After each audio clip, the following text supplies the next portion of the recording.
Alright.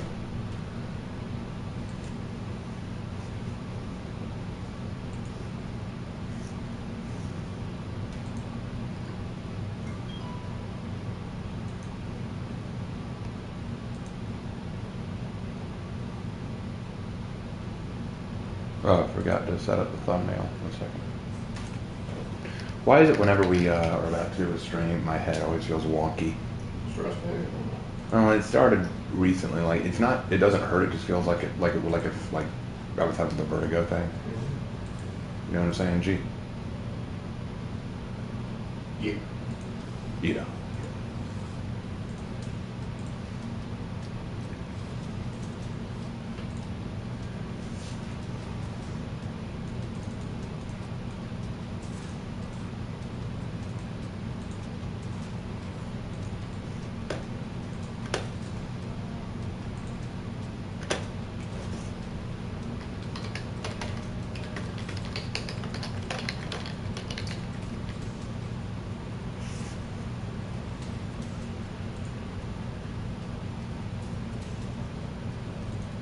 Okay, they're setting that up.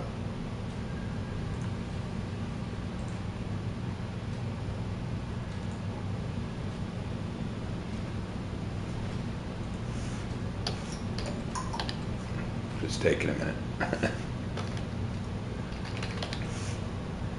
Okay. Okay, Pat.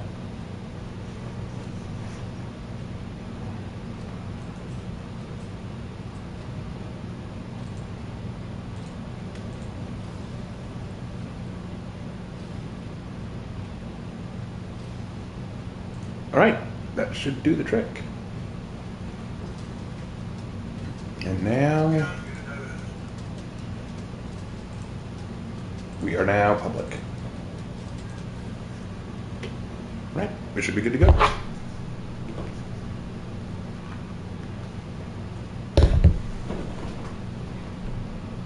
I will now pull it up on my end.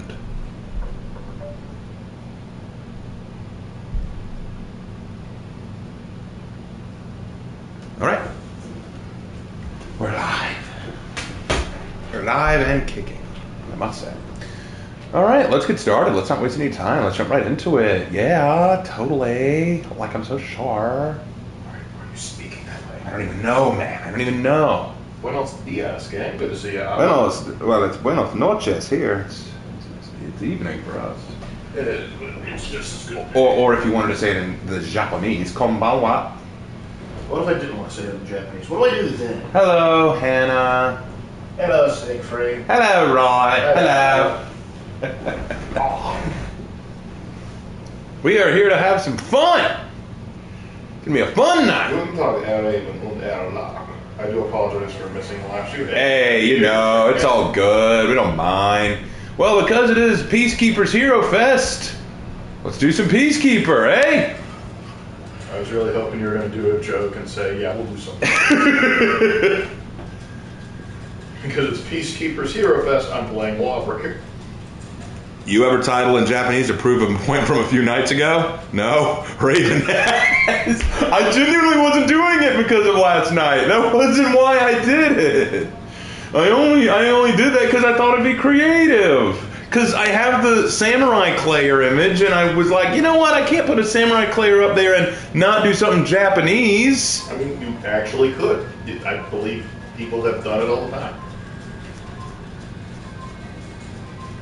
Hannah's happy that her baby is getting a fest. Yeah, Hannah, your baby got a fest, although I will admit her... I feel bad. Hannah, I'm going to tell you the truth right now, and this is something that I believe is a sad fact, but PK is a sad case. She's a sad character because I believe, and if you're, keep in mind, I'm not the best at the game, okay? But from my experience, from my perspective, PK is probably the weakest character in the game overall, aside from Nutsya. And even Nutsya has some things better than PK. And the reason I think that is because Peacekeeper is one of the only characters who doesn't have an opener. Like, she doesn't have a bash. She has no bash at all. Like, no opener whatsoever. Her dodge heavies are probably the slowest and most predictable heavies in the game. and they can't be canceled like a Zhang Jun heavy. She doesn't have access to undodgeables or unblockables unless she gets a bleed on you, which can be very difficult to do. Her lights are a decent speed, but they don't do a whole lot of damage, even compared to lights. Her zone attack, soft feint, or heavy attack, soft feint into top attack is pretty predictable, I find. There's just not a lot going for her, and I feel like Peacekeeper's one of the weakest characters in the game, which is sad because I like her. But that's just the way it is. Her new execution, by the way, is okay, but considering that there's now a bunch of universal concision executions that are basically her executions.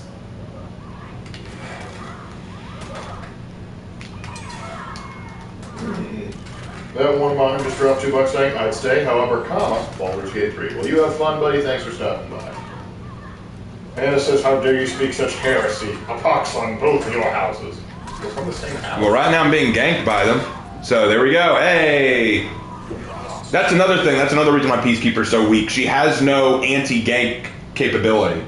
Like some characters like Zhang Jun and Shugoki and Kyoshin have good anti-gank capability. They can keep enemies at a distance. Peacekeeper has none of that. Raven, does Hannah play for honors? She once played with us, but it's not really her kind of game, but PK is just her favorite one. Yep.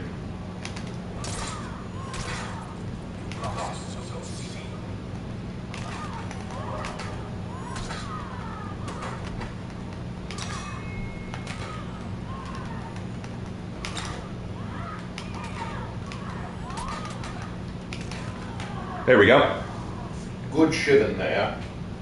PK's built for duels in Dominion and Breach she suffers. Zong, who is the great anti-ganker? He can be. This guy here from the new CBR response on a related note, how much do you want to bet that they don't understand Chopper or Sanji next? By golly, I'd be willing to bet that. Ooh, good parry. And we both bleed out and die. Yay! That did it. Pick me up. Pick me up, Highlander. There we go. What are you doing? Come on, Highlander. Pick me up. There you go. Highlander, what are you doing? You got attacked. Oh, you got attacked. Okay. Hey, Raven, do you think that Sanji made that Zoro article? That would... No, Sanji would be way more brutal. Yeah, so first of all, his stupid moss head. Secondly, his dumb face. Because, you know, a swordsman without a sword is just a regular guy. Only lamer. That wasn't even a good burn. Come on. Listen, if Usopp's critiquing the burns, you know you're doing something wrong. I feel like PK may be good in Breach if you focus away from the ram and more on archer points. Potentially. Ooh. Maybe it was Usopp. No, Usopp relies on Zoro too much. Not to mention if it was written by Usopp, every single point would have been comparing him to Usopp and how much better Usopp was. PK used to be my second best character. I played a match as her yesterday and got destroyed. I could just be 2 week rusty, but jeez. No, Peacekeeper is really just weak right now. And I saw some people saying, no, she's good in duels. She may be okay in duels, but tell me this. I think that she and Nusha may be the only characters without any kind of bash. Part of me wants to see Zoro fight off 10 men with a blunt butter knife. Did you watch him fight the Samurai of Wano? Good parry. Also, Ray, but when you do a successful guard break, particularly if you're close to the wall, always kick them into it. You get an extra heavy and free bleeding stab. All right.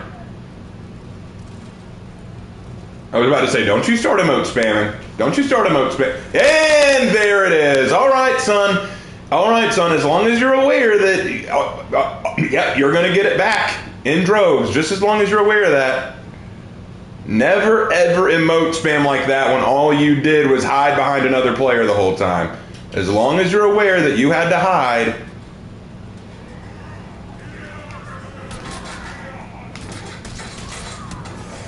What was this, son? I want to have a word. What was that you were doing a second ago? Yes, and that word, rhododendron. Never liked it. Too many R's. You weren't using those anyway. I heard Zora can fight Apollyon with a stick. I think Shaolin could fight Apollyon with a stick. Now, whether or not she would win. Now, this is how you revive someone. And that's how you make a comeback, boys. Excuse you a moment.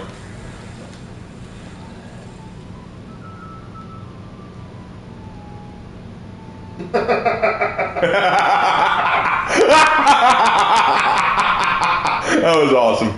That is what For Honor was built for. Hold on.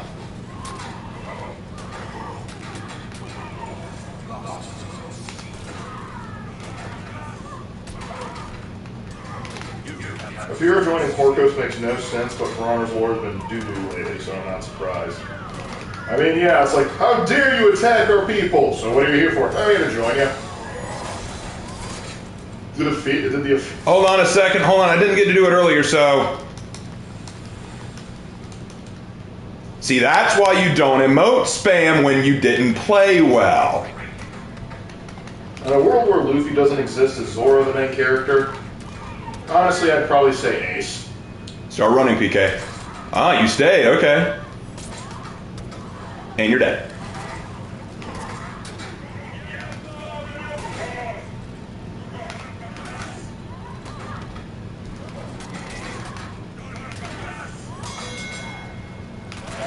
I think she needs to spare a couple of bleed damage. Oof. You donned the glass. Hold on a second. Check this out. Yeah! That's how it is. But do you think a revenge is the best? It is a dish best served cold. Or lukewarm with a side of mashed potatoes with a little thick of the Kentucky. Well, Hannah, I won for you. Are you proud of me, Hannah? Hannah is too busy trying to chase her loaf of bread.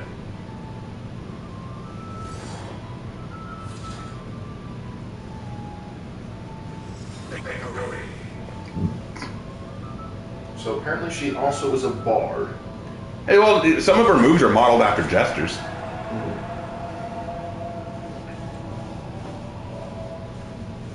Hey, Raven, what's your opinion on your Governor Tim?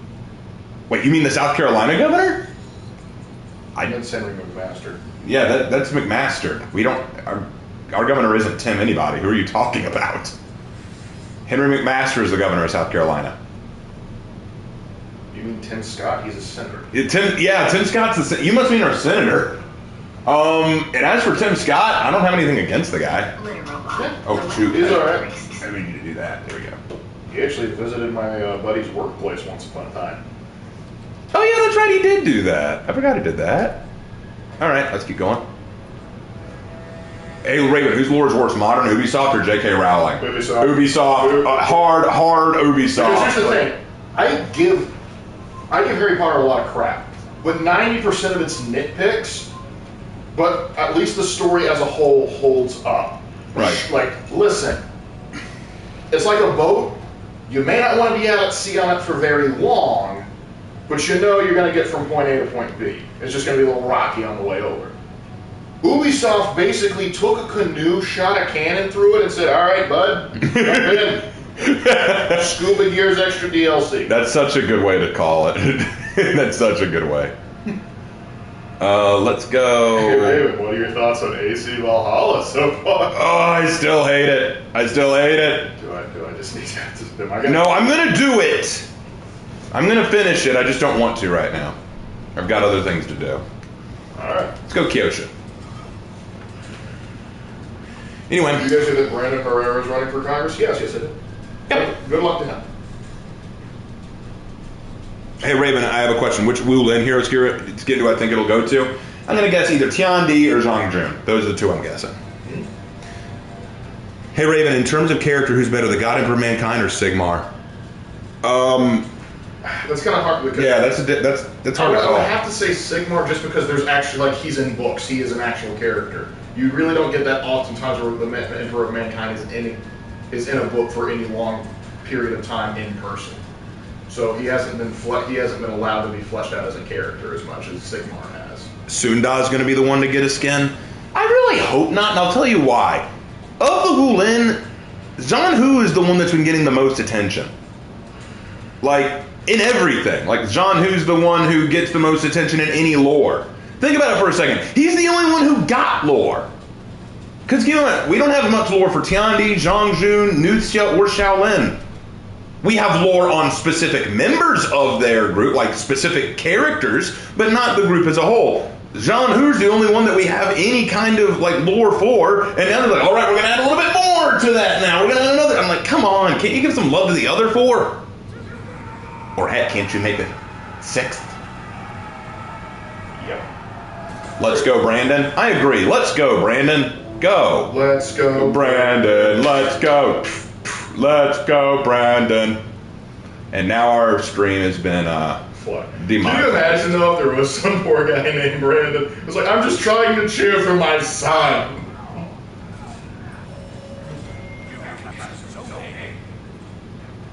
Hey, Raven Mark, what do you think about the fact that I live one state above you? You live in the same state as some of our cousins. Yep. I wish Pyre was a part of the Wulin because I love Chinese pirates. I have a soft spot for him myself. So Raven, how do you feel that there's an entire AC game where we control Basim? You know, the Isu I talked about at the end of AC Valhalla? I'm not happy about that. I don't like it. I'm not exactly thrilled about that fact either. Because it's kind of sad too, because when I first saw a character from Valhalla, I was like, okay, he's cool. And then someone like, oh, now he isn't. Why do you like this, Ubi? Oh, the Chinese pirates love us back.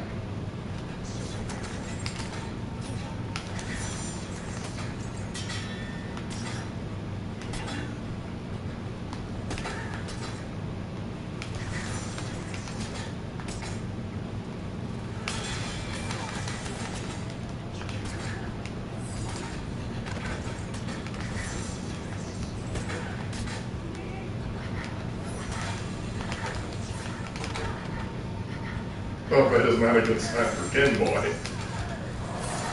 He's like, okay, sure, you may beat me. But what about the other two guys? You may kill me, but I am but one man. Ominous. Raven, what do you think will be the next hero and what faction? We already know. The next hero is going to be a Viking. Is there an AC game that doesn't bash Christianity at all? No, they all do, pretty much. Let's see, no, there are points in 1, 2, Brotherhood. Revelations wasn't as bad on the fact. I don't think they really did it in 3 so much, but they just bashed America. They focused on bashing America in that. 4, Black Flag, I don't think they did.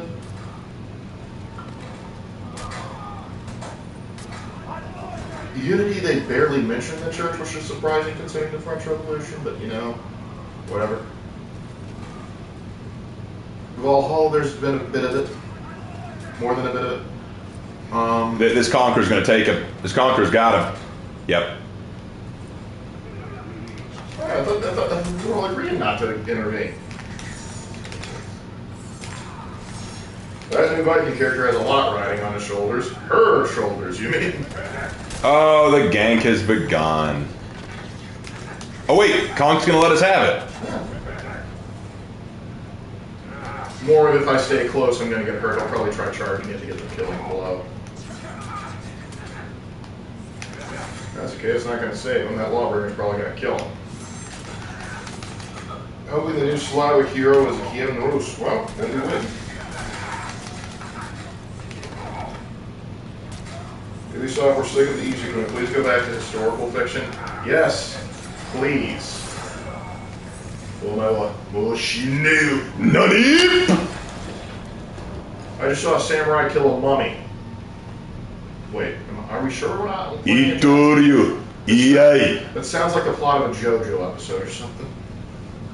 I don't think Christianity as a whole got mentioned in AC Post Brotherhood. No, it's been mentioned. It's been mentioned in Valhalla. Yep, they talked about it pretty badly in Valhalla. You actually, in Revelations, you accidentally kill a Orthodox bishop. Itoryu. Iyai. Shisonson.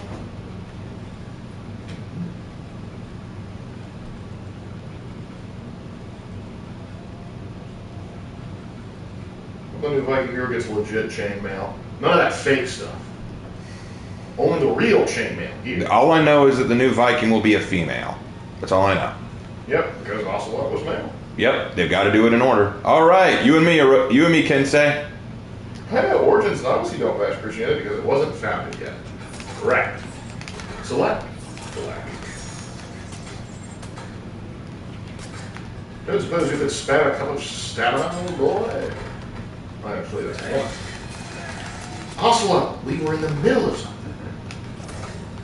I love how Kyoshin is one of the most anime samurai heroes in the game. It pretty much is. They designed him to be like this stereotypical samurai, a stereotypical anime character. I don't know if the Orochi are upset or relieved. It's like they kind of stole the spotlight, but at the same time, they're not considered the weediest one anymore.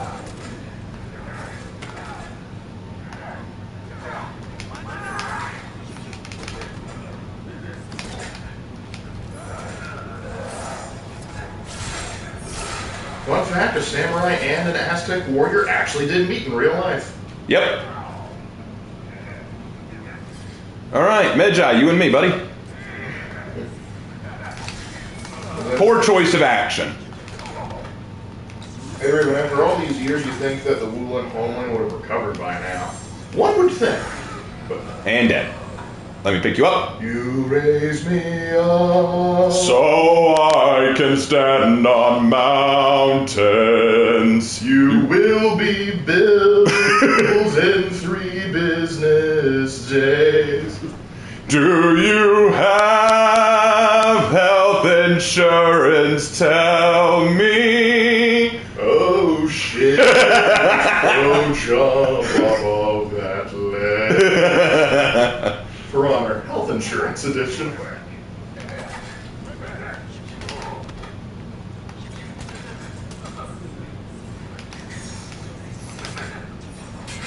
Ooh, good move.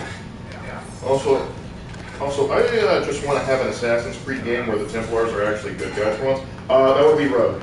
Yeah, Rogue. That's literally the core premise of Rogue. Just good parry. Shay could have been. Shay needed a better reason to go to Templars. Itoryu, Iai. Shisonson. There we go.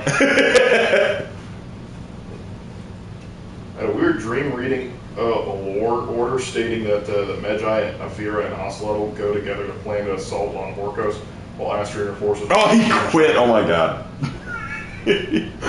I'm sorry, you just quit. I hate that. The Lawbringer is covered by Gecko. Oh man. Hey Raven and Lark, what time period would you set another Templar game in? Honestly, in Unity, they kind of set up a good idea for it, like, because the Templar Order was forcibly driven underground. Like, having to sort of readjust and show how they had to rebuild would be kind of interesting. And also because you could analyze how the assassins would act when they were the ones in complete power. So yeah, I'd say that would be an interesting one. Oh crap. Okay. Hey man! I would also argue the Spanish Inquisition would be interesting. We shall have an honorable showdown. Even though you have way more health than me and will probably win.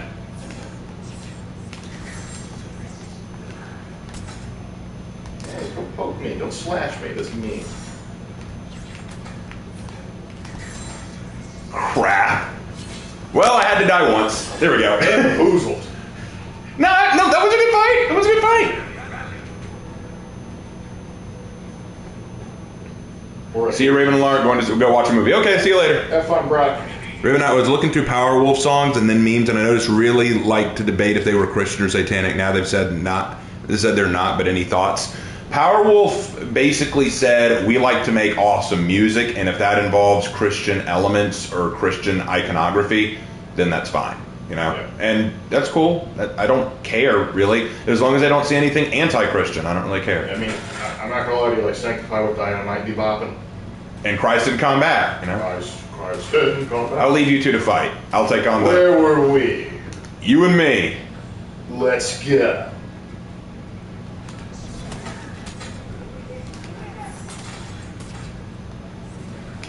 Ooh, good move. Kardashian, pale to Lucas, how did you know? Oh yeah, we like the music, don't get me wrong. Do you think an Assassin's Creed game based in World War II could work, or would that be too much of a stretch?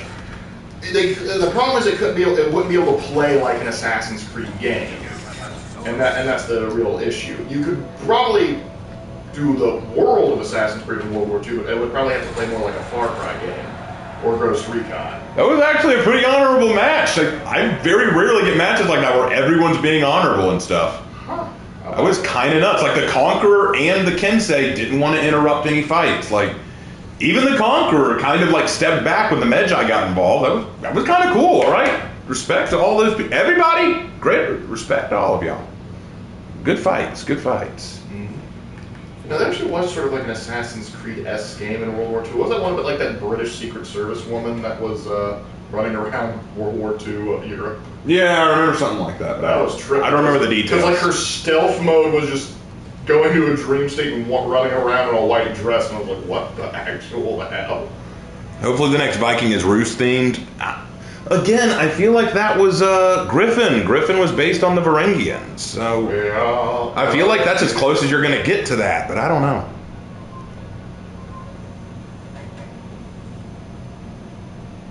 Cossack themed? It's possible. Who can say? Who can say? Anyway. We played a samurai and a knight. Let's go a Viking this time, and I'm feeling like going... You know, I don't usually play Berserker. It's time to go Berserker. I understand you're feeling Raven today. I was in the lobby, and for 20 games, everyone was honorable. Hey, there you go. Hey, Raven, I mentioned before that one of my shamans is based on Ingrain, but she's a bit more obscure than the other two. Do you know who she is? No, I do not. I have not personally met any of your shamans. I wish we had a Varangian hero. That's one of my favorite soldiers to learn about. That's under. Well, I feel like Griffin is about as close to Varangian as we're going to get. Yeah. Watch my video, Here's in History, Griffin, and you'll see how I think that he's related to the Varangian.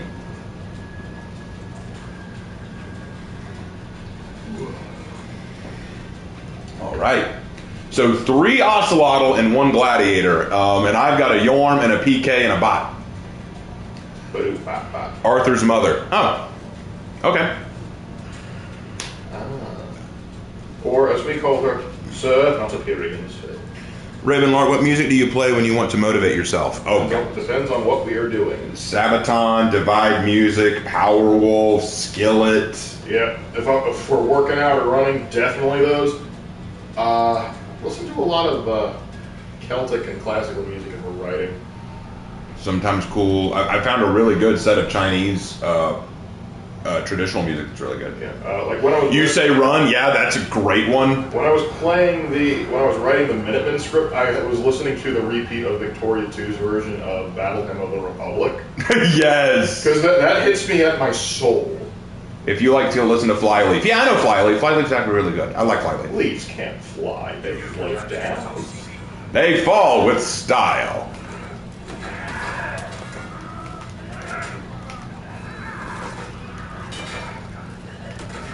Okay, he's trying to bait my dodge attacks. Well, I know better now. I know better.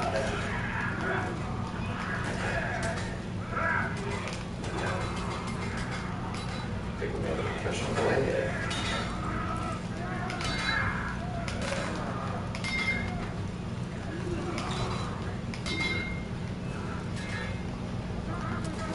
Yorm hit him! Oh, no. Oh, he's trying to be honorable. Okay. Fair. Now you may hit him. Now you may hit him. Now you may hit him. Kill him. Kill him proper. A lot of Sonic music. I never really got into Sonic.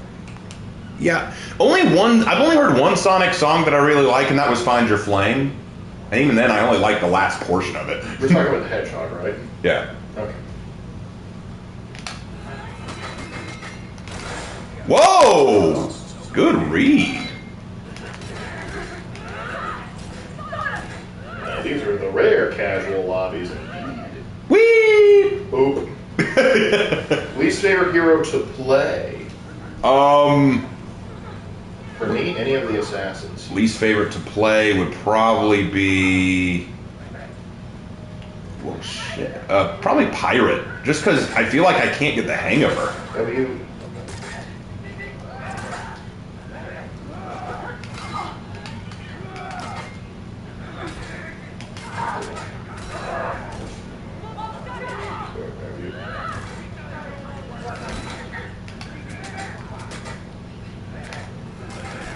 I wish the season would end already. I'm ready for the next batch of war.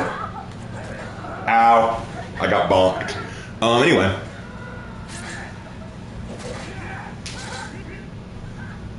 Particularly Blood of the Lamb and Batter Him of the Republic and Down the Valley to Pray. Alright. Cool. Sweet. And then, of course, there's the Mechanicus version, War Canto of Mars, which is amazing. Engage the linkage Omnissiah. Engage the linkage Omnissiah. Engage the linkage Omnissiah. Oh crap. Okay. Honorable it is. Aaron, considering your dual nature, do you prefer realistic Arthurian stories from historical context or the traditional fantasy version? Doesn't matter to me as long as they're good. Because I don't consider Arthur real history. It depends on what I'm in the mood for. Because there's certain, like, if you wanted to tell a more grounded Arthurian legend, I'm down for that. If you wanted to go all crazy like Bretonia, then by all means. I love me some Leon Kid. Good fight, Antonio. Antonio Banderas! He does look a bit like Antonio Banderas, doesn't he? Revenge for the Peacekeeper! Revenge! Yo, Raven, I love your For Honor Legends videos. Keep them going. I sure will. I'm working on nibbles. It's taking longer than I would like. Nibbles. Some Irish rebel music go around St. Patrick's Day is usually a good way to go. I know exactly what ones you're talking about. Okay, he was waiting on that. New hero, Puss in Boots.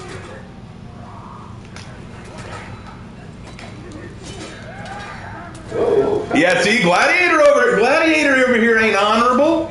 We saw that ain't honorable. Oh, Gladdy boy. Raven, could you do Ocelot's Executions graded? I haven't done Medjai's or Aethira's. I'm gonna do those first. Largest Catholic when Ireland is mission. Tell you what, I will do. I've got Medjai's is next. I'll do Medjai maybe next week. I've got some time next week.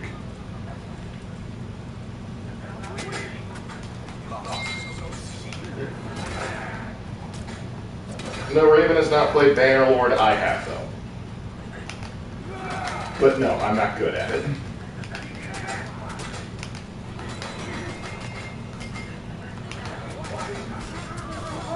See this? I love this Gladiator. He always runs around. I love this Gladiator. I love him. Because that's exactly what an assassin is meant to do. They run over, harass, and then run away. That is so awesome. I love it. I love this Gladiator. It's not like I was going to win anyway. That Ocelot was way better than I am.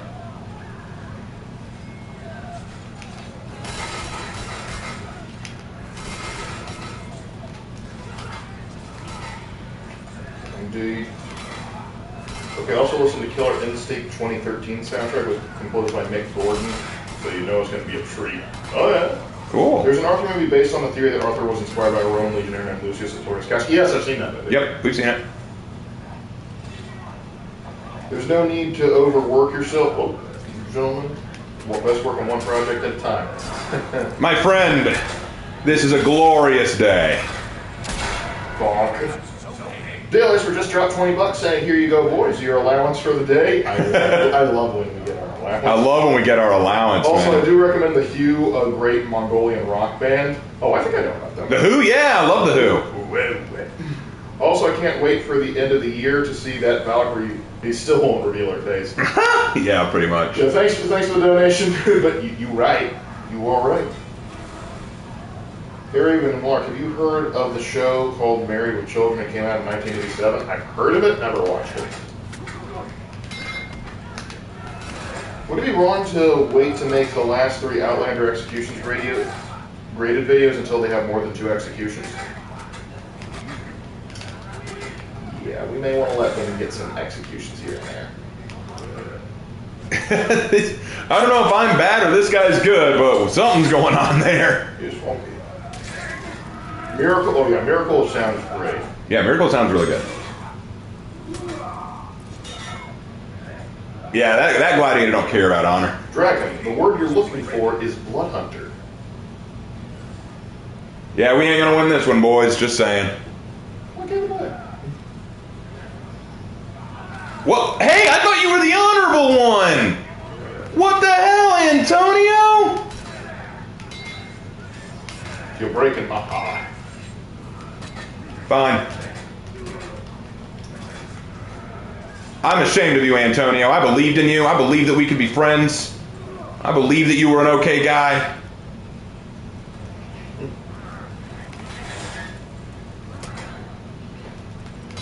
I've watched clips of Al Buddy's insults. It's really funny. Yeah, he's pretty good at those. I haven't watched the show, but I have seen the clips pop up on funny and other social media platforms. Okay, you gonna stay there and just wait on your buddies to come help you? Yep, that's exactly what he was doing. Yep, I love it. Thanks, Antonio. Oh my gosh! He even pulled a thanks for... I love this gladiator. He's the special kind of scum. Oh, thank you, gladiator. Thank you.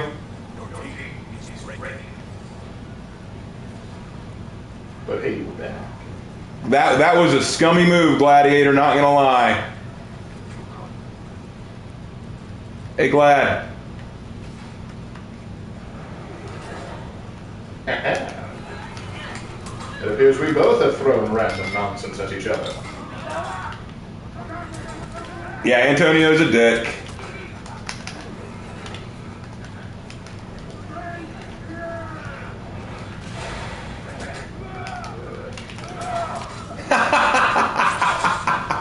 I love it. Great match, you scumbag. That was beautiful. I do well, my prediction is that, what's his name? Ignoring Lotus. I'm willing to bet he will not stick around for another match.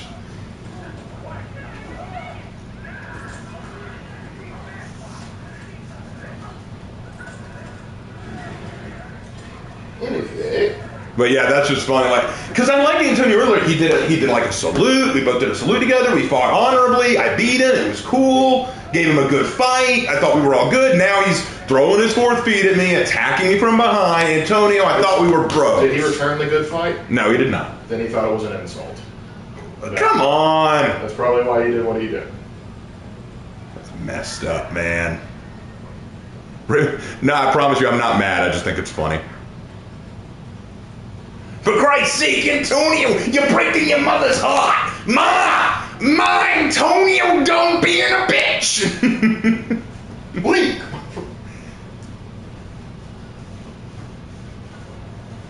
Anyway. Sometimes you just gotta learn to laugh. Sometimes you gotta learn to know when to hold them, know when to fold them, know when to walk away, know when to run. I managed to convince a friend to start playing Witcher 3. We're glancing over the story and skipping to the important hunting monsters. But the story of Witcher 3 is pretty good. All the line's good.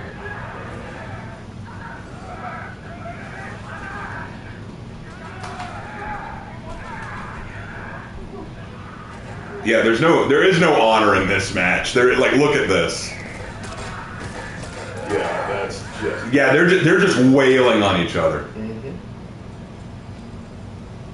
Hey Raven, I wish the show Lucifer had a scene of Lucifer singing the song Lucifer by Power Symphony. Yeah. Nah, well, first of all, I've never watched the show. I don't think the show is any good, and I don't care what they do with it. So if you wish that they had that song in it, more power to you.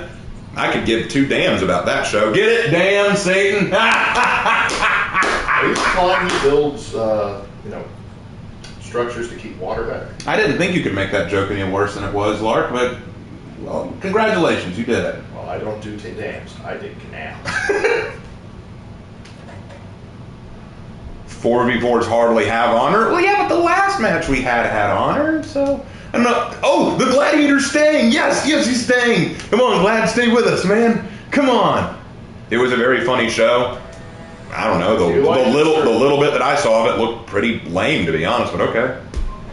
I saw like half of the first episode, and I'm like, this is stupid. I think when the cast of Ed's World went to hell was probably the Can we call you? Yes, he's staying! Yes! I wanted to... No, he's on my team! No! He's supposed to be on the other team! Hugh Anakin, I hate you! Who to go? How would the Fell Empire do in Disney canon? Let's go... Unless Disney has a vested interest in and can get their girl power moments out of it, probably not well. I think I'll go Tiandi. Just because Havoc may pop in later just to see chat, and I know he don't like female Tiandi that much, so we gonna go female Tiandi. Mm-hmm. If we're lucky, he'll pop in to say, why are you playing that, Raven? Okay, but why not? You join the dark side. And he's playing Griffin this time. All right, maybe we can make an ally out of him yet. Let's get down to business to create a pond. I thought Lucifer was alright until I came to the realization that it's part of the Arrowverse, and suddenly everything made way more. It's part of the... Lucifer's part of the Arrowverse? So that means it's canonically DC? But... What? But I thought that in the world of DC, the Greek gods were the gods that mattered. No, it's whatever BS, because they also had Thor occasionally show up. Not Marvel's Thor, the god Thor, because raisins. That's so lame. You know what? You want a good version of Lucifer? Go watch the anime. The Devil is a Part-Timer. That actually had some funny moments. What's wrong, Mark? I just don't like Lucifer.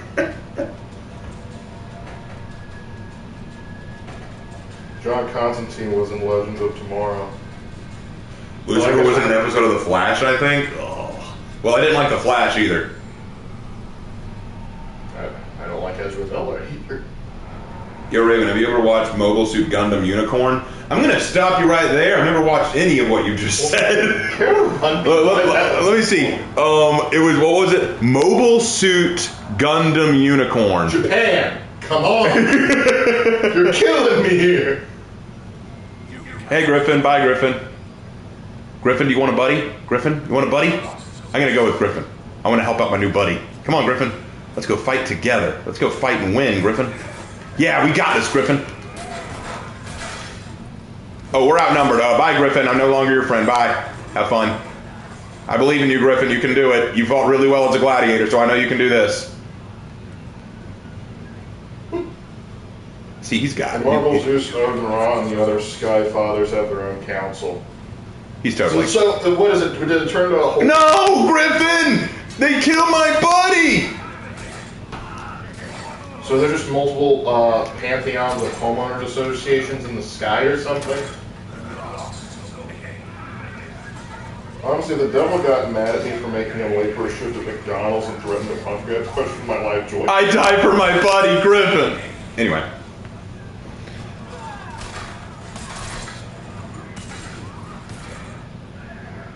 What do I think of a character that uses a fall?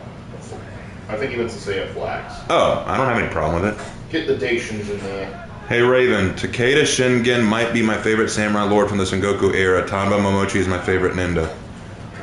Okay, sure, great, awesome. It's awesome, man. I remember watching Lucifer TV show funny sometimes, but disillusioned with all of it making him a good person. Yeah, and I'm kind of sick of that nonsense. It's like, no, the devil's just misunderstood. It's exactly what the devil wants you to think. I had to help you, Griffin. Don't worry, man. We're a team. We're bros in this. Wait, it's two Griffins. Who do I choose? Which Griffin do we help?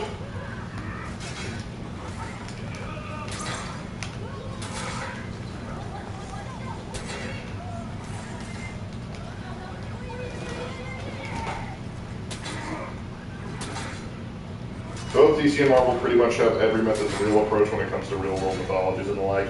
Yep. Makes it incredibly convoluted. I avenge Griffin! By killing Griffin. Actually, you know what? I think I need to go and think in the corner about this for a bit. Thinking about it. Blum. Processing. Stop care. Done. See, that's how you handle it. That's how you handle the trolls. That's how you handle the trolls. What's up, my brother? What's up? What's up, Ocelotl, brother? Oh, he has a jaguar. Use it to attack him. Ah! Use the jaguar to attack. Ooh, it's about to get ugly up in here.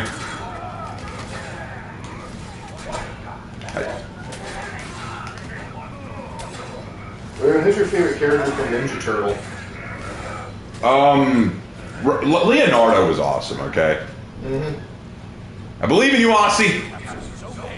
Don't let that Black Prior scare you. Raven Lark, what is your favorite moment of Haku with and Samurai Jack? I love the moment when Haku shows up to challenge Jack to a duel, and Jack is about to attack him. Wait, Samurai, wait! Like, he just tries to explain, like, look, we've done this forever. Like,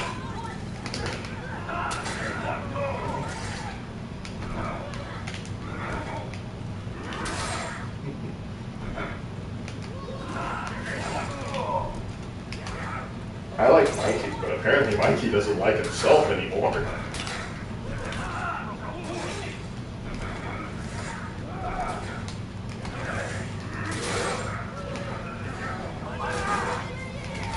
crap! All right, Ocelotl, it's up to you. I watched the new TMNT movie and halfway through remember thinking, I no longer wish to breathe.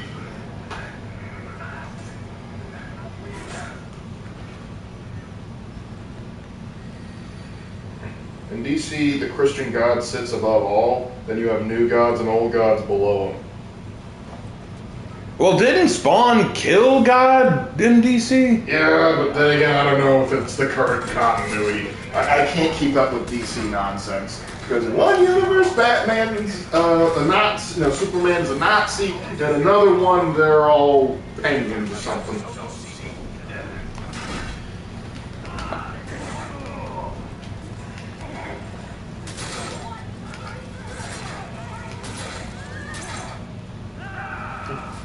Spawn isn't canon to DC, he's Image. Oh, But he knows Batman. Yep. So they have interacted previously. Right in the Johnson.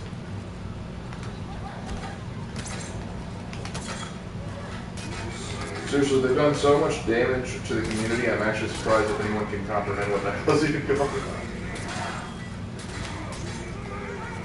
That's not canon. It is now. Batman Beyond or the animated series? No, it was in. I don't remember. No, I think they're just asking which one you prefer. Oh, animated series. I prefer animated series. Not that Batman Beyond's bad, but you need the animated series to truly appreciate Batman Beyond. So, Raven, besides the obvious answer of Sado Mao, which anime interpretation of the devil would you likely hang out with? Which anime interpretation of the devil? Well, here's the thing. They're the devil. I don't want to hang out with any of them. No, absolutely not. Not hanging out. That's the thing. Like, why would I want to hang out with Satan? He's the Lord of Darkness, the ultimate destroyer of people. It reminds me of, like, in Supernatural, like, when the devil first shows up and he convinces the person to let him take over his body by saying, they call me, like, the Prince of Liars, but in reality, I don't lie because I don't have to. It's like, that's exactly what a liar would say. I don't trust you. But no, apparently the guy buys it hook, line, and sinker. Oh, you're writing this for your own story with a background? Okay. Okay. That's great. I don't really follow anything having to do with Lucifer except for the Bible, because the Bible is the best source. And can we call him Lucy? Can we call him Lucy? No. No. Ignoring Lotus is just throwing thanks to everybody? Well, he seems like a grateful person. How many times have you been hit in the head? You mean like in his martial arts career? I've lost count.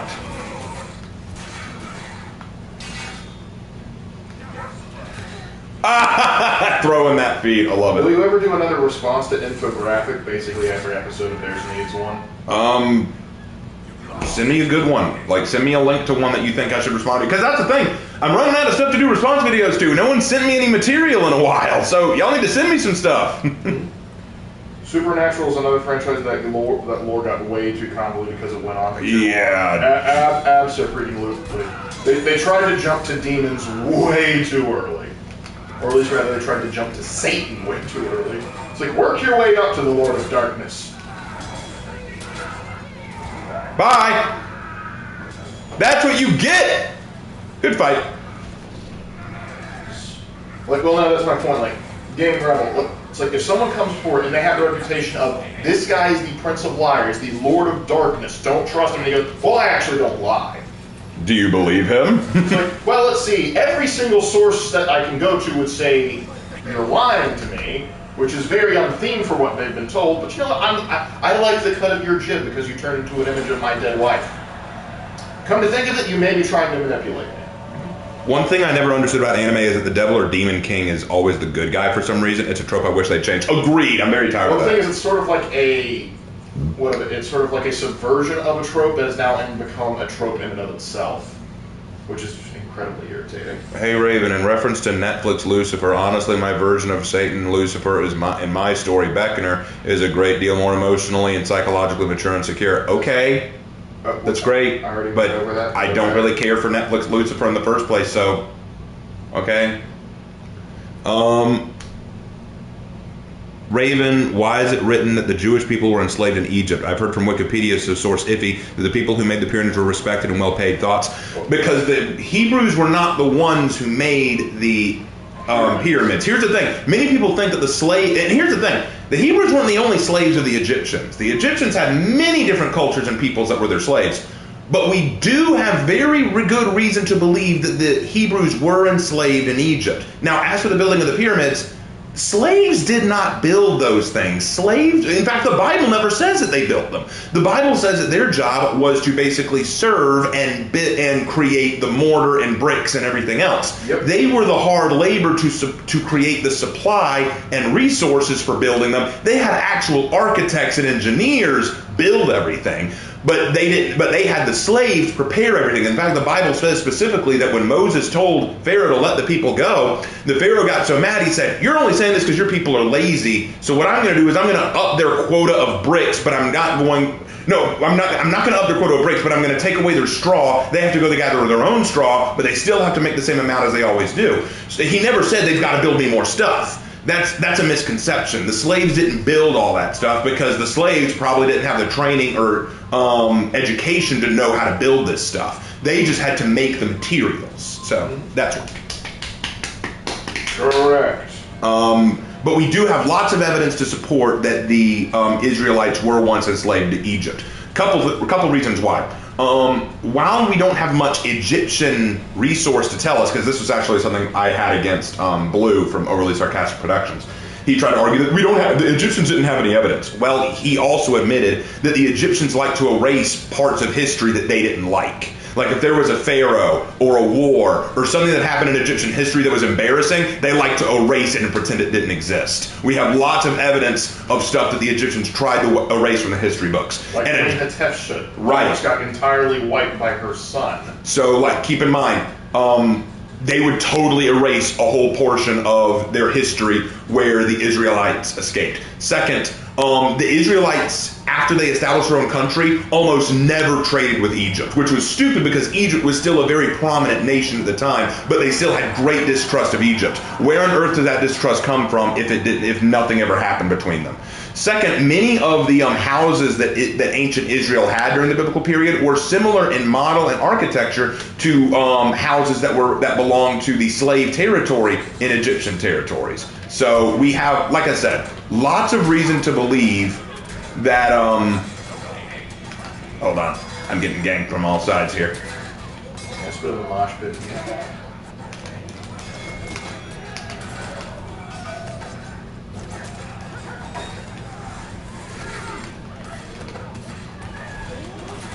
Crap. Well, that was probably going to happen. Yeah. Anyway.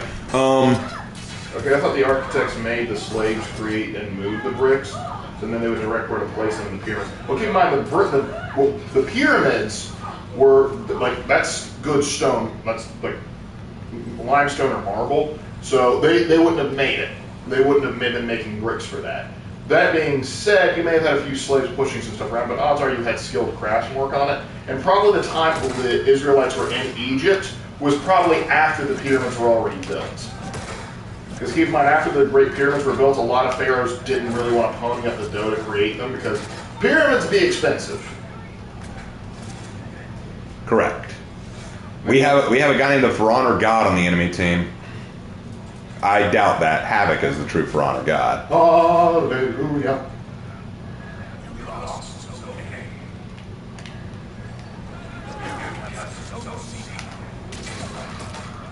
We know that there was one pharaoh that restructured Egypt's religion to a monotheistic one. I don't remember his name now. I think it was Akhenaten. Something like that. He was close to King Tut. I think it was like King Tut's father or grandfather. But yeah, a lot of his stuff they tried to erase entirely. Yep. Legit. The Egyptians like to erase things. Not to mention a lot of people have also speculated that the Exodus probably happened either close to or during the Bronze Age collapse, when the Egyptians had a lot to deal with at once. Do you like the new PK execution? Not really. I mean, it's not bad or anything. It's definitely going to get a high score in the final grade, but here's the problem. I wouldn't mind it, except we have all these concision executions where people kill really quickly with a dagger. She's just doing a concision execution. She's just stabbing 3 times. That's it. And I know that Havoc said it's her fastest one yet. Yeah, I agree, but... Best depiction of the devil in media.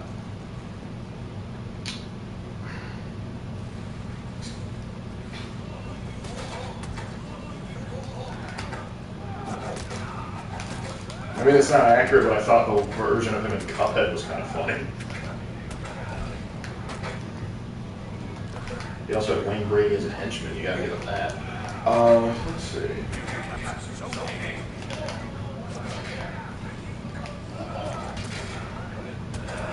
There we go. I think Passion of the Christ was interesting. Yeah, that one was kind of interesting.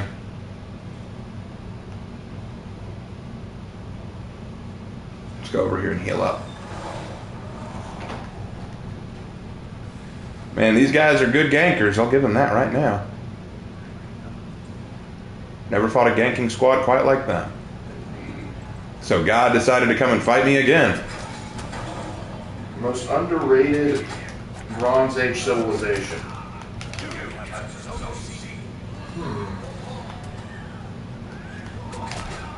I'm gonna go with Bronze Age Germans. Thanks. Well, dude, if you're the For Honor God, what are you doing chat spam for?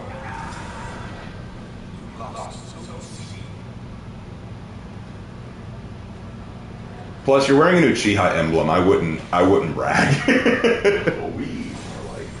Wait, what the hell? They're fighting us at our spawn point, or is he? No, okay. Our guy was fighting them at their spawn point. If he's that cocky, I think he's running scripts. He might be. He might be running scripts. I don't know. That remains to be seen, though. We'll have to see. The sea people think everybody, but nobody knows who they are. Yes, but we've heard of them.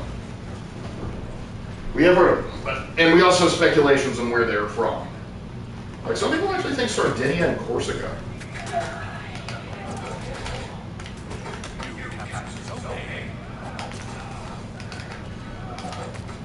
Bronze Age Europe is terminally ignoring compared to the big dogs, Egypt, Hittites, and Assyrians. And don't forget the Mycenaeans. It's true. And the Minoans. And Greg. No one talks about Greg. Okay, so.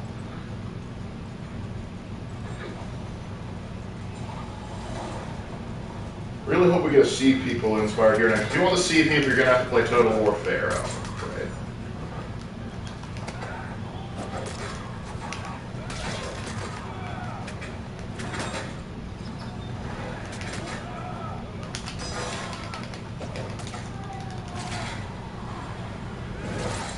Nice. Just a little off the top there. Let's go back up our boy and see. Egypt, Hittites, Assyrians, Minoans, Mycenaeans, Inars, and Isur. All the big players.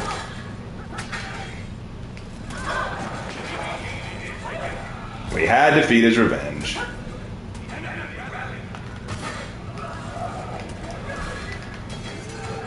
You've heard of them, and you still know that they're at least a little bit about them. Who are they, right? The sea people were people from somewhere in the Mediterranean that just started going up and down the Mediterranean coast, pillaging and plundering and having a great time. There's a lot of speculation about who they were. Some people speculate that the sea people were Mycenaean raiding parties. I've heard one theory that they became the Philistines, which there's some archaeological evidence to back that up. But I think one of the most popular theories currently is that they were from Corsica or Sardinia and just started moving east.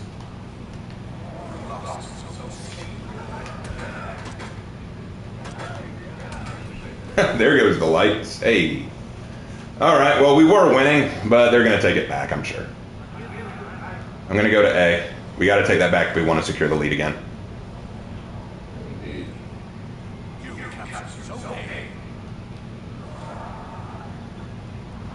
And what is your evidence like? It was in a paper I read a while ago, but I think what they did is they actually tested, like, there might have been some DNA evidence they found, and they also, like, the description and, like, the murals they drew of the sea people matched artifacts found in Sardinia and Corsica, but at the same time, that could also mean that Sardinia and Corsica were also attacked by similar peoples.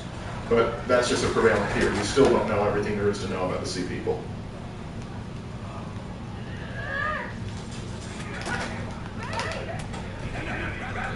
Bronze history honestly sucks to learn about because basically almost every civilization dies in the collapse. Egypt does not, but dang it if they didn't come close.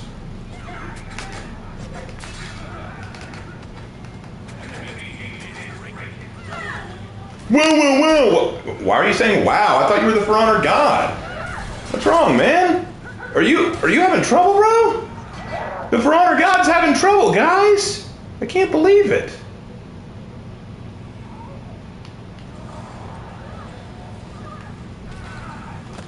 Bye.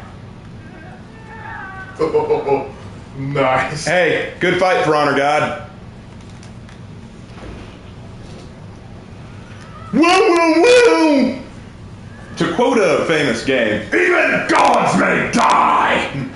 Die, scum, for the Emperor! Well, guys, I don't know how we're going to top that. We just beat the For Honor God. We beat the God of For Honor. I don't know how we're going to top this. Might as well move to Breach now. We're not beating that. Yeah, I don't know. Guys, I don't think we can top that. I do not think we can top that. I think we're just going to have to go to Breach. Favorite Persian Empire? The Achaemenid. The Achaemenid. What do you pronounce it? The OG. Yeah, good job, For Honor God. You marvelous Uchiha. You. I think you did well. Bye. Yep, and does Lark have his own YouTube channel? I do. I don't really post on it though, just because it wouldn't really serve much of a point. We just beat Corn. No, that wasn't Corn. Corn would have been way more hostile. And also wouldn't have come in with a stick. He would have come in with something that makes you bleed. Bronze Age collapse is the most interesting part of the ancient era. The entire period is warped up in so much mystery and frankly magic that inspired me to write fiction about it. That's interesting, that appears. Yeah. Oh, everyone's running PK? Okay, we can run PK. Let's get up to rep 31. Be like the orcs. If you win, you fight again. If you lose, you fight again. That's a good time right there. Good fight. Well, what I love about that is, here's what I love about that whole thing. Don't get me wrong, that Shaolin, the For Honor God, played really well. He was actually a pretty strong Shaolin, I'm not even going to lie. But he decided to get toxic, go think throughout the match. And that's fine. You do you, man. You be toxic. Go for it. That's fine. As long as you win. And as a For Honor God, I hope you win. Because if you don't, well, that's not going to look so good. And suddenly, when he starts losing, when his ganking tactics are no longer working, I love how he did. Whoa! Yeah. Suddenly, he's not a happy camper anymore. Mm-hmm.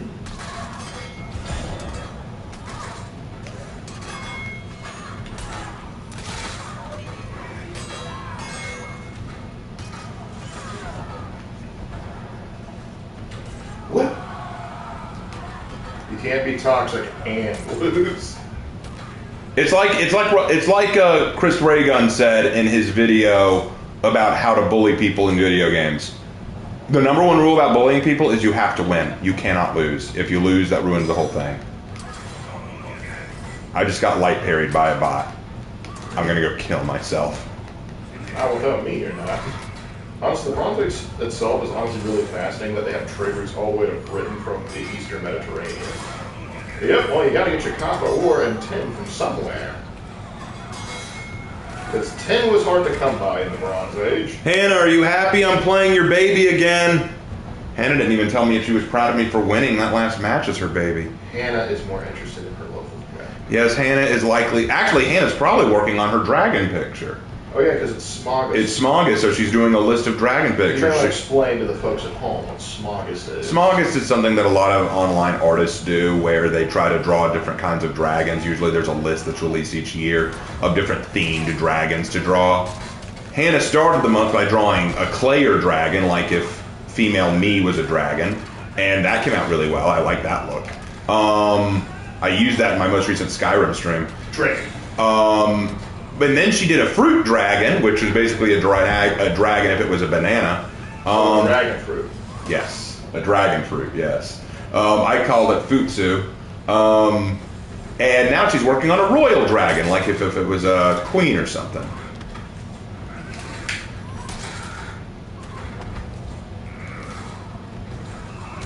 There's also just Pirate Dragon Win. Pirate dragon win? Oh, yes. Come to my parlor, said the spider to the fly. I'm actually never mind. That's not how spiders kill the big one. I loved the Gooooooo season. Guys, that was probably the best Halloween season ever. That was, in fact, a baller season. I shot lie to you.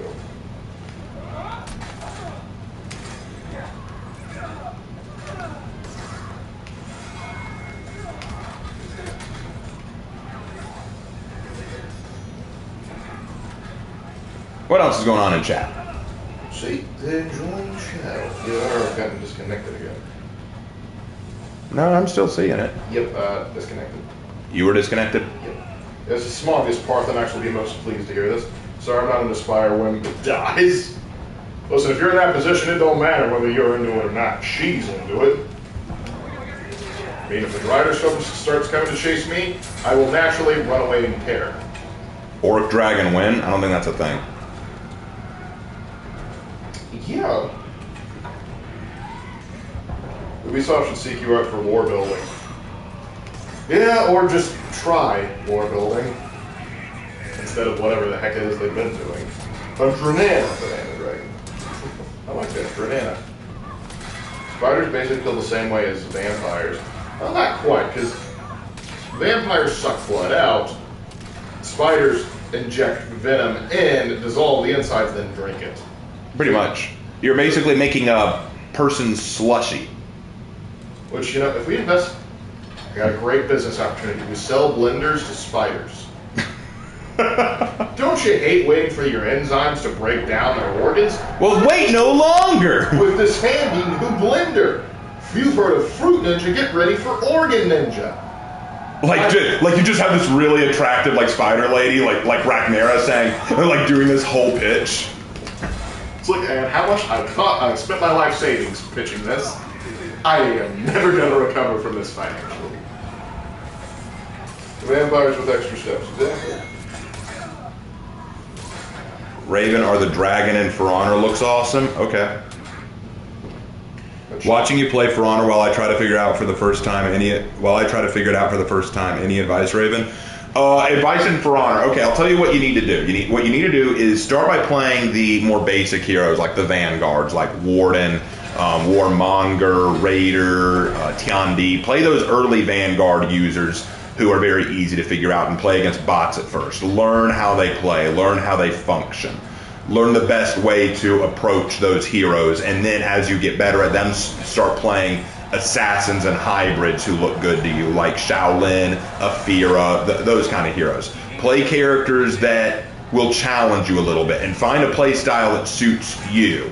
Like maybe you're more of the kind of person who likes to harass and tear down stamina. and then kill your opponent.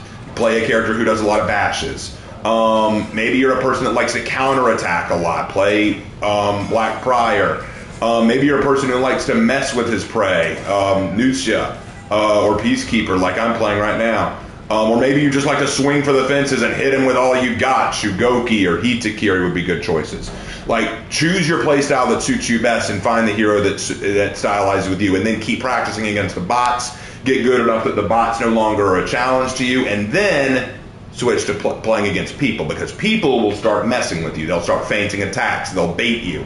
And don't be afraid of losing. Like, legitimately, I mean this. Don't be afraid of losing. You're going to lose. That's going to happen. You're going to get ganked. You're going to get torn apart. You're going to run into some very toxic people. Don't let it eat you. That's the last thing you should do. Don't let it get you down, because that's just the nature of this game. As much as it sucks, you're going to deal with people that just want to ruin your day on this game. But if that gets too much for you, if you're like, man, I'm tired of playing these hateful sons of bitches, switch out. Go play against the bots again. Or take a break from the game entirely. You need to know that this game is not the world. Genuinely, the way you get into For Honor is find an aspect to it that really appeals to you and latch on to it. And don't let the haters get you down. It's very easy to get angry at this game and say, this game sucks, I hate it, I'll never be good at it, everyone else is toxic and evil and I don't want to be part of it anymore. It's very easy to do that. Why did I try to deflect that? Yes, I will deflect the bullet. But yeah, I see your memes there, Mal. You're funny, but you're right.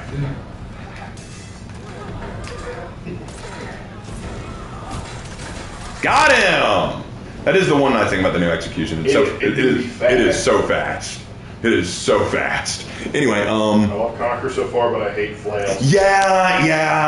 Yeah. Well, I mean, if you like maces more, Afira's a good choice. If you just want the shield thing, go Black Briar. Yeah, Black Briar is actually a great fallback if you're not a fan of Conk. But Conk is a good one. Don't get me wrong. Conk is actually a really viable one.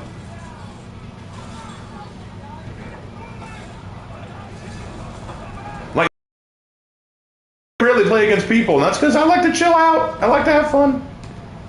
Gotta play my flute. I generally hate the hateful nonsense of PvP and For Honor, so I just play bots. Okay, that's not fair. Look at that. Look at that net holding those precarious barrels overhead, and there's not a single switch to make them drop on people fighting. That would be so cool if we could do that.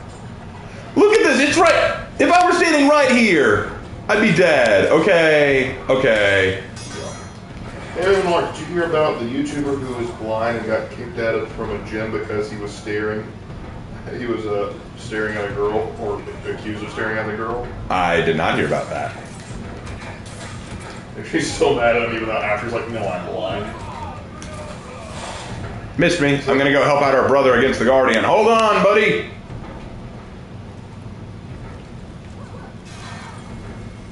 The M90 Widow meme? I don't think I saw that one.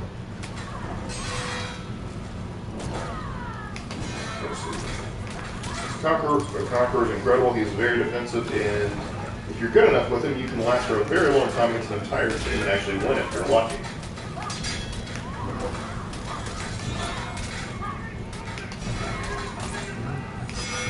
Don't hit me! Pick me up! Pick me up! Do not kill him! Pick me up! Save me! Pick me up! Come on! Wait. Don't do it! Yes! Yes! Just in time. Just in time. Oh, M90. Oh, yes, I did see that. I did see that the other day. When would you say ancient history ends? I would probably say, for me personally, I would just say roughly around the collapse of Rome. Yeah, probably. That's when I start looking into more of a medieval transition from the ancient to the more modern. Ancient history ends when I say it ends.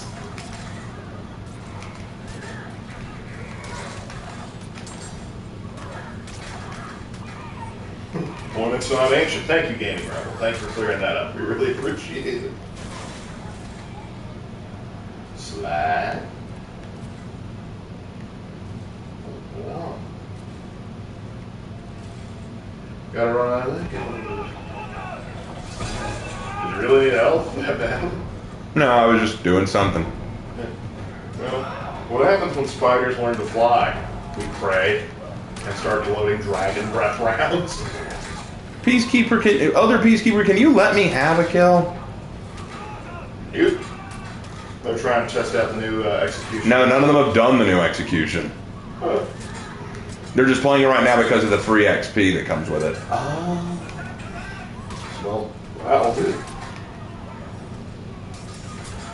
I just came to the realization it was a good thing that the flood landed on Earth where they did in Halo 3. If they had crashed in Australia, we wouldn't have noticed it for months.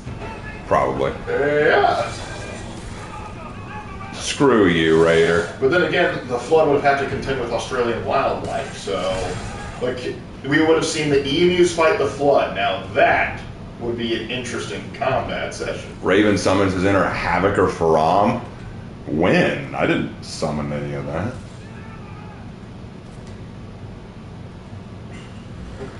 How accurate is the Disney Prince of Egypt movie? Yeah. That wasn't Disney. Yeah, it was. That was DreamWorks. Yeah, it was DreamWorks, and it got some broad strokes right, but Ramses and Moses likely weren't that good of didn't have that good a relationship, and Moses would have been much older for a good chunk of it. But yeah, it's still a good movie and gets the main themes though right though.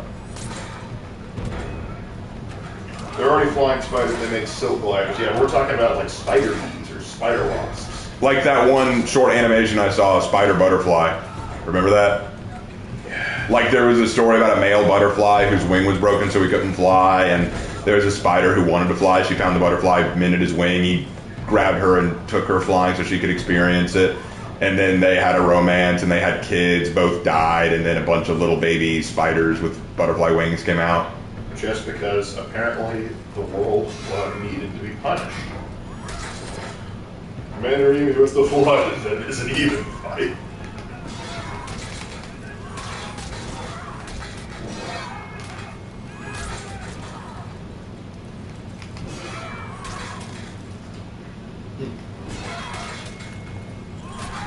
Oh no. Yeah, it was the most romantic horror story ever.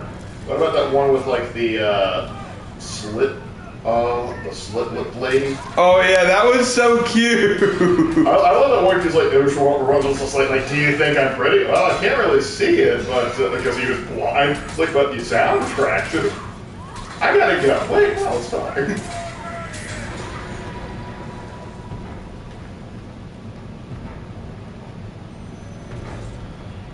Science, we've discovered that spiders can now sprout wings and fly. Clark, that's it, we're done here. Load the ships and drop the nukes from orbit. We'll start fresh on Mars.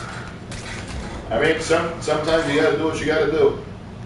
I might colonize Antarctica to get away from the damn flying spiders. Well, since we're on the portion of the night where we do Breach, if y'all have any questions, Yeah. now is the time. If y'all want to get me ranting, now is the time. When will it be time? When will it be time, Tom? The flood won't know how to contend with the emus and honey badgers. That was God's plan for them all along, and that's why they exist. Correct. Now, if the flood landed in Siberia, we would just be just fine. Freeze them out.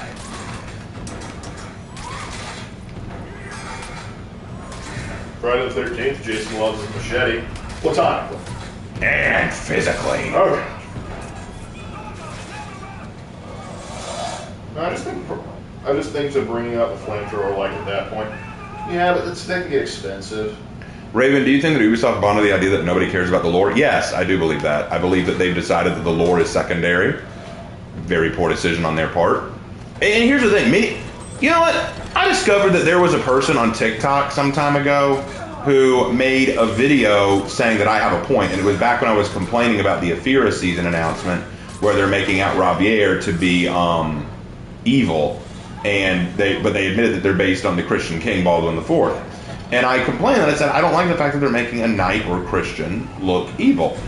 And I read the comments because the TikToker agreed with me. The TikToker was saying Raven makes a good point. But a lot of comments were saying, get over it, it's not worth it, no one cares about the story, no one cares about the lore. Others are saying, well, Christians are just evil, the knights were evil, so it makes sense that they're the bad guys. There were very few comments that said, yeah, Raven has a point, or yeah, this is making a good point. And I felt bad because I'm like, I spent a lot of my time up till then trying to demonstrate that the Knights, Christians in history, were not as evil as people like to think they are. Yeah, the Crusades!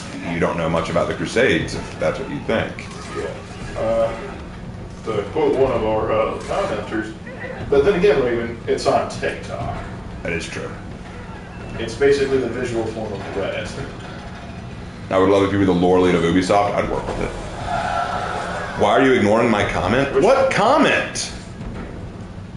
We get comments flowing through constantly, Kensei. You mean the history ends the second before now? I thought it was just a standalone. I thought that was a standalone statement. We are not obligated to respond to every comment released. Newsflash, the world does not revolve around you and your opinions. I hate to be that guy, but you are acting like if we don't respond to you, we are doing you a disservice. Not everyone gets responded to, especially if it's not a question and it's just something that they're saying.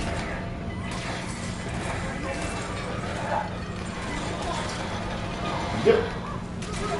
Now hear me out, gentlemen. A spider like flood floor that can weave webs. So the flood that can weave like... That's terrifying. Yeah, like the flood wasn't terrifying enough. But yeah, if the flood landed in Britain, they'd get sloshed on cheap beer as they become more and more despondent, knowing that the future is only darkness. Steve. Well, the Peacekeeper team did it.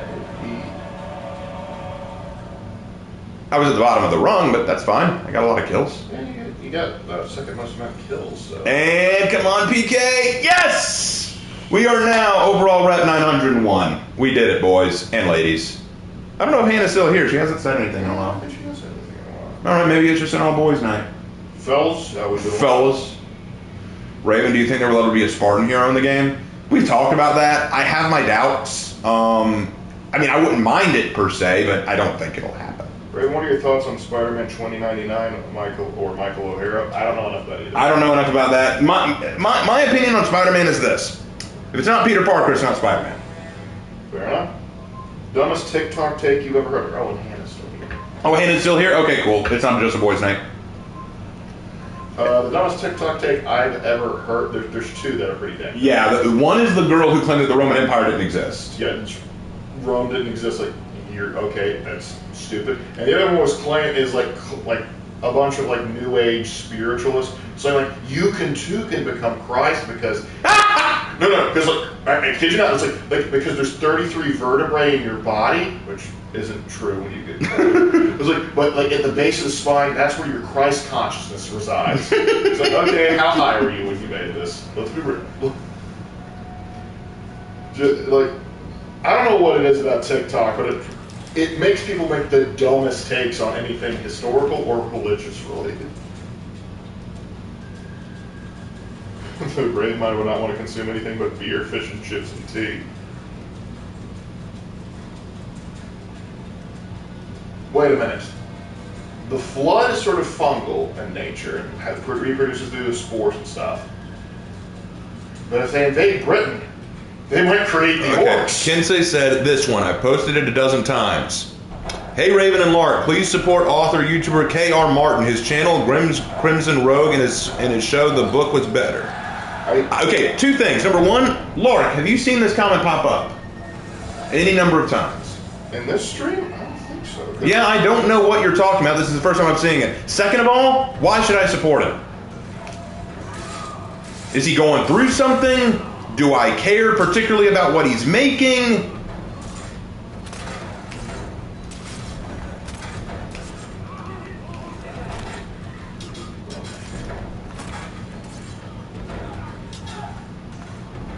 Alright, anyway. What do they put in the Kool-Aid? Okay.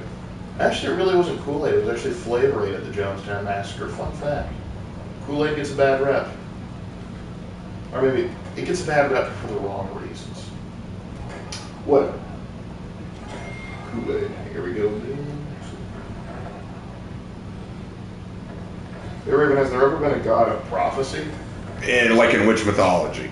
Apollo was. Apollo in the Greek mythology, yes. He was a god of prophecy and foresight. Maybe Odin. It's kind of a hard sell. Yep. My absolute worst and most hated thing I see on YouTube about history is when someone says, everyone who came before is dumb and evil because they did things I don't understand. Yes, you are absolutely correct. And that, I think, is one of the big problems when people talk about anything historical, be it the Vikings, the Crusades, the Samurai, what have you. It is very easy for people to just say, oh, the Crusaders were bad because they did this thing. And I'm like, do you know why they did this thing? Like, I'll give you an example of what I mean. I heard a person say, do you know what the Crusaders did when they got to Antioch? They got to Antioch and they just threw severed heads over the walls. Do you want to know why they did that?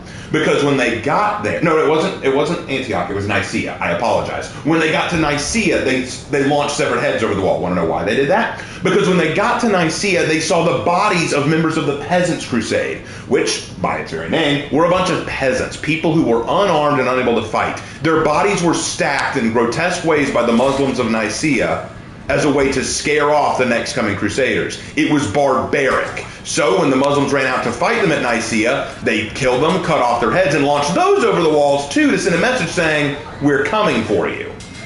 So you can play at that game. Exactly. It was literally just saying, we can play this barbarism game too. You're not the only ones. When people say, oh, well, what about the siege of Jerusalem? Do you want to know why they sieged Jerusalem? Because there were several moments where they said, surrender the city. They said no. They fought. Surrender the city. No. If you don't surrender it, when we get in there, we're going to be pissed and we're going to start killing. Standard protocol for sieges. It was, and before you say, well, that's evil of the Christians, the Muslims did it too. In fact, you want to know something funny? In the Second Crusade, well, actually before the Second Crusade, the Sultan Baybars, who was a Muslim, went to the city of Antioch, which was controlled by Christians. And he contacted the Christians in the city who were scared of him and said, hey, if you guys come out and open the gates and surrender, we'll let you go. We won't bother you. Just go on ahead. They thought, okay, good. That's our chance to leave. So they got up, packed their stuff, opened the gates, and prepared to leave. Then Baybars said, all right, kill everyone, but leave some of the women alive so we can make some slaves out of them, particularly sex slaves. And if you rape a few of them, that's fine. What about the children? Second verse, same as the first. It was one of the most horrific sights ever witnessed in the crusading era, and even Muslim sources agree with it. In fact, when I was studying the Crusades, the attack of Antioch by Baybars is considered by most historians to be so terrible, even by the Muslim historian who scribed all of Baybars' actions, saying, had the Christians of Europe seen what had happened, they would have prayed for Christ's return right there, because nothing could have been so horrible in their eyes. It was barbaric what he did. But no one ever talks about that. No one ever brings that up. In fact, most people who talk about the siege of Antioch only talk about when the Christians sieged Antioch in the First Crusade. They never talk about what happened in the Second Crusade. Honestly, I like talking about the Christian siege of Antioch just because of how much of that, there is no way they should have succeeded. It shouldn't have, but we still won. But here's the thing. People always talk about, how dare they do this in Jerusalem? Here's the thing. I'm not saying that what the Christians did at Jerusalem was good, because once they got over the wall, they did some crazy shit. They killed everyone in their way, but the problem is that was very much the ideal of siege warfare at the time. You show up at the gate, you say, let us in. No. We're warning you, if we have to put up a fight to get in there, if we have to come in there, we're going to tear you apart. And when they say, deal, all right, and then they bust it in, and then you might think, well, why did they kill other Jews and Christians and Muslims with everyone else? Because the mentality was, kill everyone you see, God will sort out the rest. That was a mentality. Was it a good mentality? No. Is it a mentality we practice today? No. But at the time period? Well, these guys were starving, thirsty, were exhausted, were angry, they had just gotten in. Let's get some retribution. I'm not saying what they did was good, but it makes sense once you understand how they were thinking. Yep. You provided me with hope of providing a lesson on family by helping his channel grow. Well, then you gotta be careful with how you do it. Okay. We appreciate it, but you probably would be more suited by promoting his stuff in Discord than on the chat. But okay. I'll support him if I have the time and feel like it. How about that? Well, if you welcome to disparage the grievance drinking game, But I like to use the kind of equal the playing field and keep both sides equal. Yep. The thing is, here's the problem. I am capable of admitting that Christians did bad things during the Crusades. But anytime you bring up what the Muslims did during the Crusades, quickly people say, oh, how could you say that? The Christians just came down and did all these evil things. I'm not denying that. But will you deny that the Muslims did just as evil, if not more evil things? In fact, Lark played a very good game at one point. He basically said this, try this with those, like, the Crusades are terrible. Oh yeah, totally awful. The sex slavery, the raping inside of mosques and churches, the actual fornication with little boys and children, the desecration of holy sites, like forcing people into servitude and enslavement and killing people who didn't convert. That's terrible. Yeah, I can't believe the Christians did that. What do you mean Christians? That's what the Muslims did. And then suddenly they're like, what? No, they didn't. Here's the sources. And then you present them with the sources, and there are plenty to choose from. In fact, want to know something funny? I was looking on Reddit, where I've been mentioned a few times, and this person was talking about the videos that I make to talk about, like the Heroes in History videos, and he said, yeah, Raven's okay, but he also used Raven Abraham as one of his sources for Ophira, which is questionable at best. And I'm like, why? Because he doesn't have a lot positive to say about Muslims? Why is that? Why is that a problem? Is he wrong? Like, is he wrong? Because his books that I've read are loaded with sources not his own. Can you mention a battle that was won over a ridiculous circumstance? Battle of New Orleans, 1815. We all love the song about Andrew Jackson coming home and taking a little trip with bacon and beans and all that jazz. But literally, the British lost because they forgot to pack the ladders. They were going to they marched up to the walls and said, all right, prepare the ladders. Dude, I thought you brought them. Well, I didn't bring them. I thought you were bringing them. And so while they're arguing over who brought ladders or who didn't, they're taking five from Andrew Jackson and a bunch of hillbillies. All in all, wild show. What next? A setting I like but don't see explored often in fantasy is Mongol-controlled Europe. We honestly don't see Mongols enough in fantasy. Yeah, we don't talk about the Mongols all that much. And what would the Mongols hordes do if they got bored? And how many boards would the Mongols hoard? The Mongols horde got bored. The Mongols would hoard as much boards as the Mongols hordes could board. Hey, Raven and Lark, is there any monster spider in European mythology? Arachne.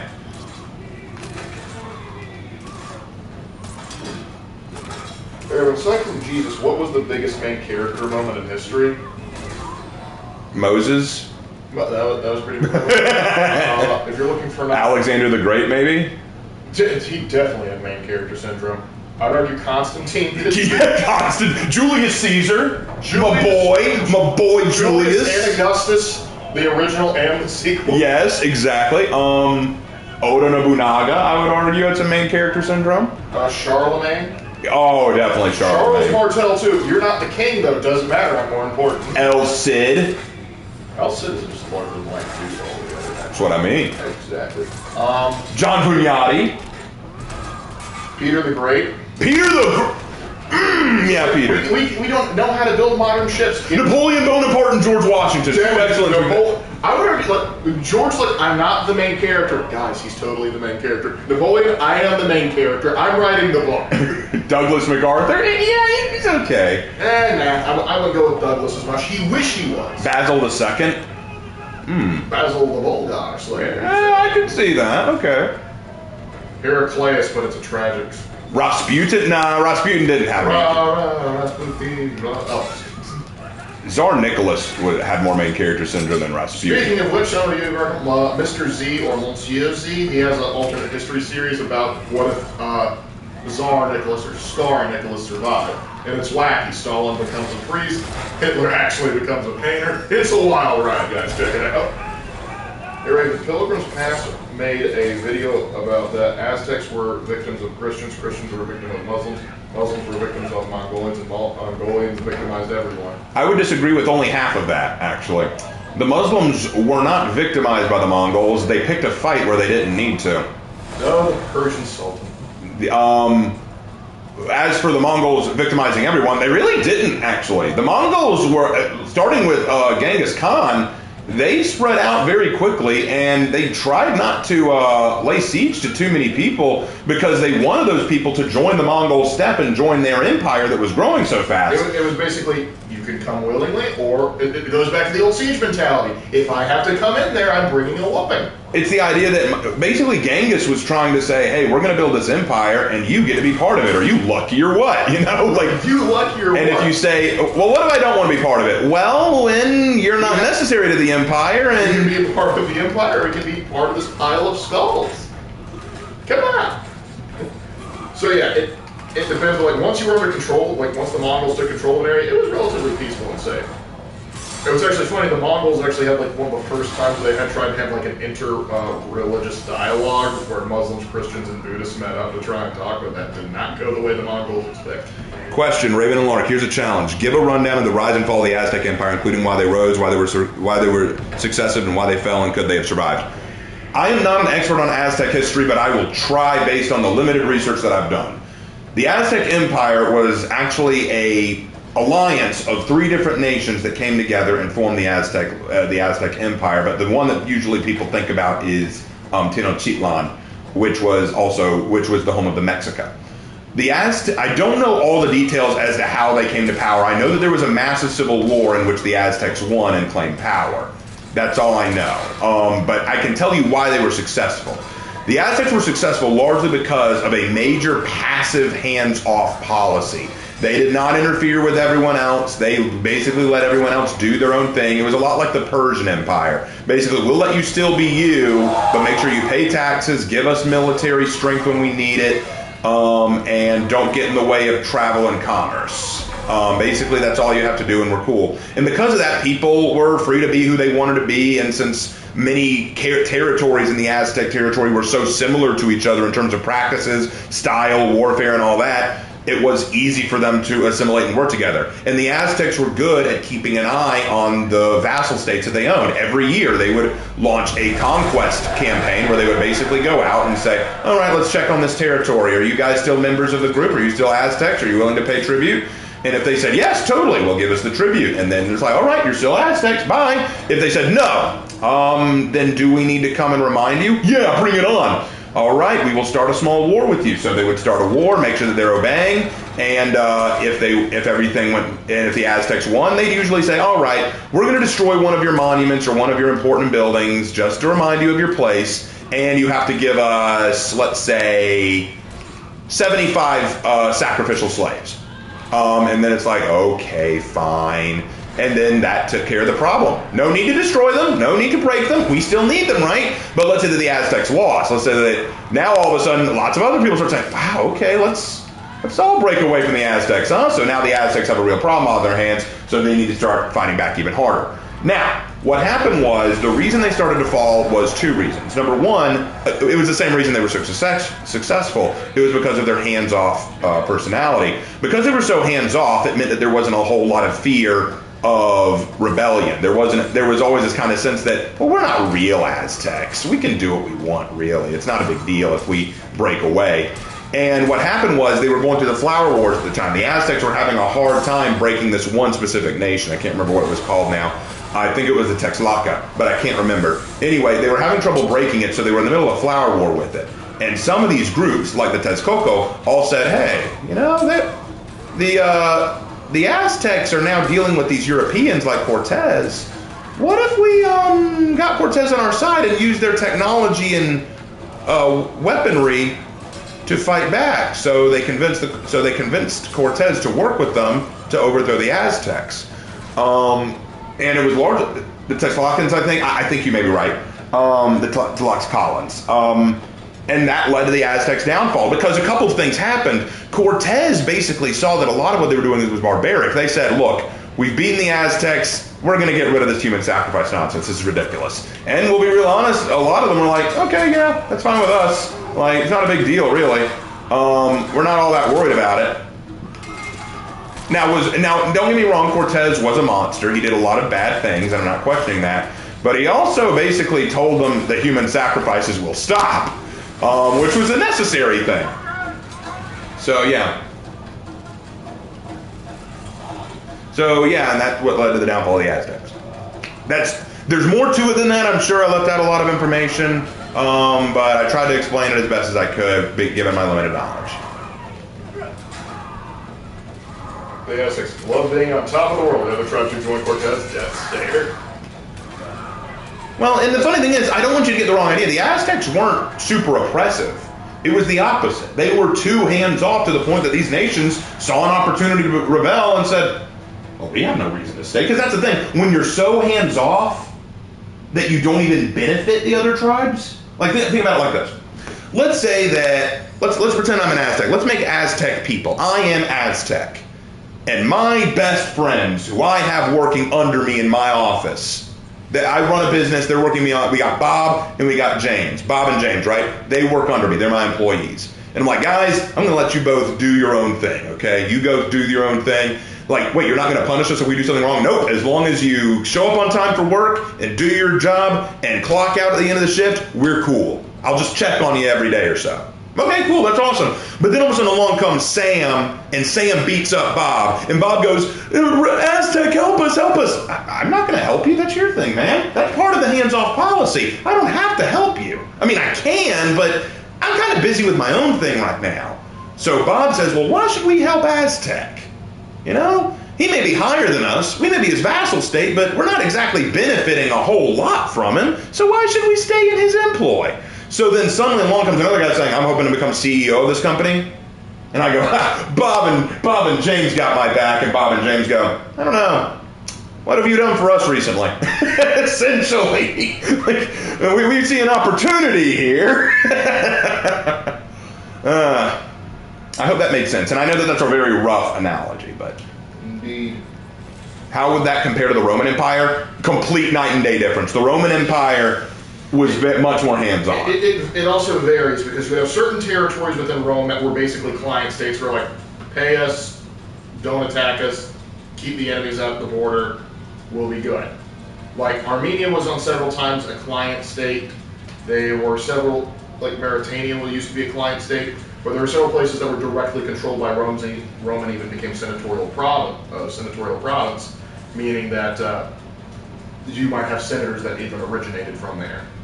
So like Greece was directly controlled. All right, anyway. Hey, Raven and Lark, there was a lake in that area. Why was Lake Texcoco drained? I don't know that. I genuinely don't know that. I'm looking into it. Let's see. Hey, Raven and Lark, why did Muslims pick a fight with the Mongols? Okay, so the Muslims started expanding outwardly. They started expanding to the east and the west. They wanted to take territory because according to the Prophet Muhammad, it was said that Islam would cover all corners of the world. So obviously they want to expand. The Mongols were expanding too. Now here's the thing. The Mongols were a powerful empire. It would have done the Muslims a lot better if they played nice with the Mongols. And the Mongols wanted to play nice with the Muslims. They were willing to say, hey, you can have your whole religion. That's fine. We don't care. Because that was the Mongol practice. Have your religion. Do what you want to do. We're not going to interfere. But you still have to obey the Khan. Well, some Muslims didn't get that memo. Because to them, if there were people, let's say, for example, the Muslims come to a town, right, and it's owned by the Mongols. And the Mongols say, hey, Muslims, you can set up camp here if you like. You can hang out here if you like. But if you start trying to convert people, we're going to have problems. Well, what do the Muslims like to do? Convert people. And if they don't convert, they die. Well, now we have a situation where the Mongols are like, hey, Muslims, I thought we were cool. And the Muslims go, nah, see, that's the thing. Our God is better than you guys, so we're going to fight you. That didn't end well. There was a specific incident with Genghis Khan. You see, after Genghis Khan took over most of China, he was actually content and was going to retire. Right. However, before he was trying to set up trading deals and negotiations with all of the countries around him. One of them was at the time, the Persian Sultanate. So he sent ambassadors over there to try and negotiate a trade deal. Yep. And the Sultan, for whatever reason, was feeling stupid that day. Said, now we're going to kill him. Yep. So he kills a Mongol ambassador. When Genghis hears about this, he goes, you were joking. Like, this has to be some sort of mistake, right? You wouldn't seriously be this stupid. To which Persia goes, nah. Or the Sultan goes, nah, we do what we want. And so Genghis said, I'm about to raze you and your whole damn city to the ground. And so then he decided, Genghis said, I have decided Persia does not exist. And so he took over Persia. Yep. And then he got back on the warpath and said, you know what, guys? I miss this. I miss doing this. What's up north? Russia? Let's get that next. But yeah, so essentially, here was the ultimate. The reason they got into a war with the Mongols is they could have played nice. They could have been on good terms with the Mongols, but some of the idiot sultans said, nah, they're lesser than us. And Genghis said, you have to quote a very famous Scotsman, you've made an enemy for life. Can you just imagine, like, the viziers walking in? So, I saw that we have a Mongol diplomat today. How'd that go? Oh, I had him killed. You did what? Well, the problem is they probably wouldn't have seen an issue because many of them probably didn't realize the full extent of the Muslim power. Well, Mongol power. Sorry, Mongol power. I had to imagine there would have been some border gods on the periphery going, or merchants going, like, I just came from China. Do you have any idea what they're capable of? He might not have cared. Yeah, just like the not many sultans. There are some sultans who have a very bad track record. Yeah, well, the sultan at the time was like, even by Muslim sources, they considered him an idiot. Yeah, no doubt. So they nuked themselves, essentially. Yeah. Basically. Why did the Roman Empire lose at Manzikert? There was a bit of infighting, and also the Byzantines just don't have the same war machine that the Romans used to have. And the Seljuks they had just come up with better tactics at the time, and the fact that the Byzantine commanders were infighting just didn't help matters. The Seljuks were just I cannot overstate how impressive the Seljuks were in terms of warriors. The only thing that really scared the Seljuks were the Varangians, okay? That and the Crusaders. Well, yeah, but this was before the Crusaders showed up. That's what I'm talking about. Those Varangians scared everyone. When the Crusaders showed up, they had a new problem because the Seljuks really underestimated the Crusaders. But I'm talking about at the time of like Manzikert, when stuff like that was going on. The only thing the Seljuks had to fear were the Varangians. But once the crusade happened, what's funny is when the peasant crusade showed up and the Seljuk Turks dealt with them, they were kind of like, really? This is all the Christians have to offer? Wow, they're weaklings if this is their warrior, like if these are their warriors. So then they heard more crusaders are on the way, and they're like, look, we got other things to worry about. We'll come back and sweep up what's left. You guys can deal with it. And then the actual crusade showed up. And suddenly they get a message saying, this is not what we thought. This was seriously not what we thought. So tell me, how did they win? Not only did they kick our butts, their horses were mating with us. It cannot be understated. Well, I've said that before. I've said that line already. I got to come up with new material. Yes, you do. But yeah. How far did the Mongols get into Europe? About to Poland. Yeah, they reached Poland, and then at that point things started to fall back. They started to fall to poor management, infighting. Yeah, the Muslims started getting their act together. Because the Mamelukes went, wait, we're better than this. Yeah, the Mamelukes were the ultimate answer to the Mongols. And then some of the Mongols actually said, you know, this Islam thing, I think I can deal with. And remember, Afir is based on the Mamelukes. In fact, it's kind of funny. It was surprising to many of the Muslim warriors how good the Mamelukes were in dealing with the Mongols. Yep. Part of that was because of their diversity, I think. Hey, Raven, thoughts on Huey Long? I don't know who that is. He was a governor of Louisiana. Oh, I don't know who that is. He's a pretty popular guy. FDR got a lot of his ideas from him, but I think I kind of like him more than FDR. Okay, I don't know who that is. I have no thoughts on him one way or another. Yep. What is your favorite sword from Europe? Long sword. Love the long sword. The Byzantines should have learned from Carthage about mercenaries. Well, you gotta understand, the Byzantines did not originally want to rely solely on mercenaries. But the problem is, they went through a lot of plagues, and the waxing and waning of their territory. They don't always have the best populations, the large population to recruit from as much as Rome did. And so they often had to rely on mercenaries out of necessity. Raven, was there a system of government for the Mongols? Yes, of course. They had a system. They had courts. They had systems of government. Yeah, whatever the concept. Well, Genghis made sure that all of the steppe bowed to him. So all of the regional lords and warriors answered to him directly, but they still kind of dealt with their own. Like, basically the idea was if it was a crime or action within your own region or within your own clan, it's your problem. It's your job to deal with it. But if it's something that affects the whole steppe, if it's something that affects the entire Mongol Empire, then it's answerable to me. You know, like I have to deal with it. And there were also rules for war too. Like he had rules of engagement, rules of plunder, rules of who gets what and how it's divvied up. Like he was not keen to just let things be as they were. So there was a system. How well did the Knights do against the Mongols? Not as well as they would have liked. No, not as well as they would have liked to. But keep in mind that when the Knights fought the Mongols, we're not talking the Knights like what you see in For Honor. Yeah. We're talking before that. Yep. Let's see. Hey Raven, rant on Disney not hiring small people for their Snow White reboot. Not a lot to rant on. It's just a really stupid idea for them. Like, the implications of it are funny. We want to be diverse. We want to include people that aren't usually represented in media. Let's not bring in 7 short people who might want the job. Like, to me, only Peter Dinklage is allowed to work now. Yeah, a lot of small actors are very upset at Peter Dinklage because, yeah, thanks to you and your political grandstanding, now none of us get work, dude. Because it's considered offensive. Or we've filled a niche part of the acting market, and now that market is gone now. Do you think the Mongols could have conquered Europe if they committed? I'll tell you no, and I'll tell you why.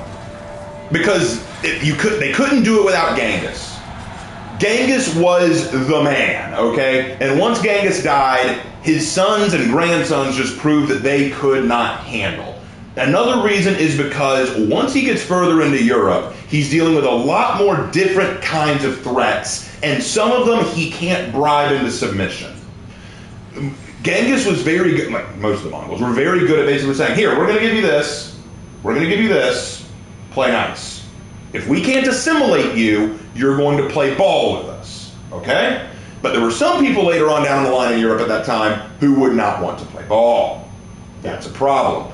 Like many of the pagan tribes in the European territory. Now you might think, oh, you can deal with them, they're just small tribes. Ask the Romans how that went. Yep. See, that's the thing. It's very hard to keep fighting a successful war campaign outside of your own turf. And I'm sorry, Lord, I want to say something. Yeah, well, I was just going to say, another problem they have is geography. Yes, that too. Europe is going to, that's why it's like they kind of got to Poland, because Poland is great horse country. Yes. And that's the main Mongol tactic, horse archery.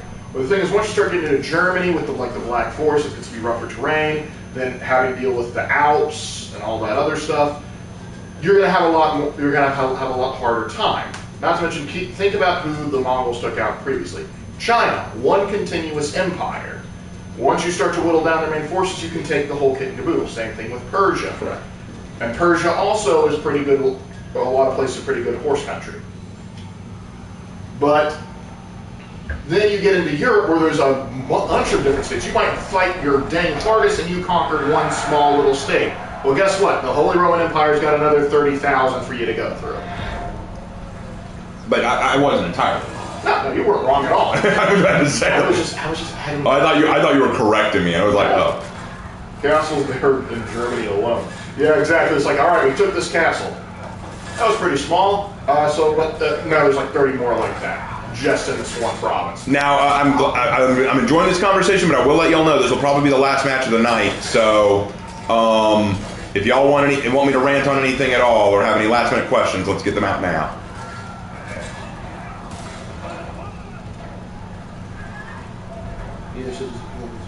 Hey Raven, what would happen if the old Republic and the Sith Empire found Earth during the Cold War? They'd take it over or use it as a base, or they'd end it. I don't know. It depends on who finds it at what time. Yeah. It's the Holy Roman Empire. They are disunited. Depends on who's in charge. Depends on who's in charge. Don't discount the Holy Roman Empire. Because keep in mind, even in the Holy Roman Empire, a lot of those states can be quite powerful. Don't discount Mondstadt, okay? I was thinking Austria, but don't discount Mondstadt. They've got Venti, man, and they've got Klee. Well, if we're going to throw in Klee in the equation, she just automatically wins. Klee could take on the whole Muslim force, okay? They could take on the Mongols, Genghis Khan, all of them. They are no match for Klee. Am I not right, Hannah? Hannah's not responding for some reason. But anyway, yeah, the thing is, the Holy Roman Empire, it gets a bad rap because they say, because of Voltaire's joke, it's not holy, it's not Roman, and it's not an empire. And at Voltaire's time, that was true, but there were times where it actually lived up to all three of those monikers. Because it was fully knighted Catholic at one point, it did control Rome at one point, and it was an empire at one point. But the problem is, a lot of the kingdoms and principalities sort of had their own thing. But if you throw the Mongols at them, they're going to unite with each other to try and hold back the Mongol threat. Were all knights noble lords with titles, or were most just soldiers? That's a misunderstanding. The term knights were not just soldiers. They were the best soldiers. They were the shock troopers of the ancient world, and that meant that they had to be given some kind of reason for being knights. It wasn't just training. You couldn't just be born a knight. You had to be trained and become one. And when you were a knight, you usually were either a minor lord or you usually were a lord. You usually had your own land or capital or something to call your own. The only exception to that were knights of holy orders, because they usually lived with the order or had land associated with the order or traveled a lot, so they didn't need any land, because they were essentially warrior monks, for lack of a better term. But then again, the castles would have given Europe the time they needed to rally the entire continent and then crusade to push them back. Exactly. And there's another thing that Europe had that the other places didn't have: heavy shock cavalry. And that's just because keep in mind, the Seleucid Turks, their big thing was horse archery too, and that's how they really like to raffle stop over the Byzantines. Well, I mean, think about this: the thing that when the knights showed up in the Middle East for the Crusades, the Muslim way of war was very similar to the Mongols: horse archery, run in, pepper them with arrows, and escape and get out of their range.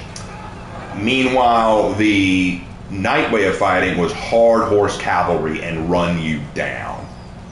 It was dependent on how you were set up, how the terrain was set up, but more often than not, the Muslims were stunned by the ferocity of the Norman knights. Yeah, because the way you had to fight them is you had to wear the knights down. And they've got the armor to hold out. Yeah, and if you can keep away from them, you got a chance. But if they get close to you, you're dead meat. And what about when the knights were unable to fight? What happened next? Okay, so that's going into how military action went. Okay, so typically what you had was between European, let's say that you had two lords fighting over territory, okay? Usually what you'd have is you'd have them have some foot soldiers, usually conscripted men. They were getting paid to be there, okay? They were earning a wage to be there. Their job was to come in, fight the good fight, basically kill as many as you can, earn your paycheck, essentially. They acted as pikemen, spearmen. They might have a sword on them, something like that. But they were getting paid. They were not super well trained. Usually you would probably hand them, here's your pike, get out there, go fight. They had cheap armor and weapons. Then you had knights. You might have about, I don't even want to put a number on it because I'd probably be wrong. They were probably not as numerous as the foot soldiers. But the knights would be on horseback and wearing the better armor and having the better gear. What usually happened was the knights would run in first and break the line, because that's what they would do. They would just ride in, break that line. Now the pikemen can come in and start cleaning up the people that have been scattered. And then you repeat this process several times over. If need be, or if you really hated them, you could have the foot soldiers hold them in place while the knights wheel around from the side or the back and say, I'm sorry, but your formation doesn't exist anymore. Exactly. And this isn't the only way it was fought. Depending on the terrain and the location of the fight, there could be multiple ways in which a war was waged. But usually what happened was you didn't just have knights on the battlefield. You also had soldiers. But let's put it this way. If all of your knights are killed on the battlefield, you've probably lost. You're probably done.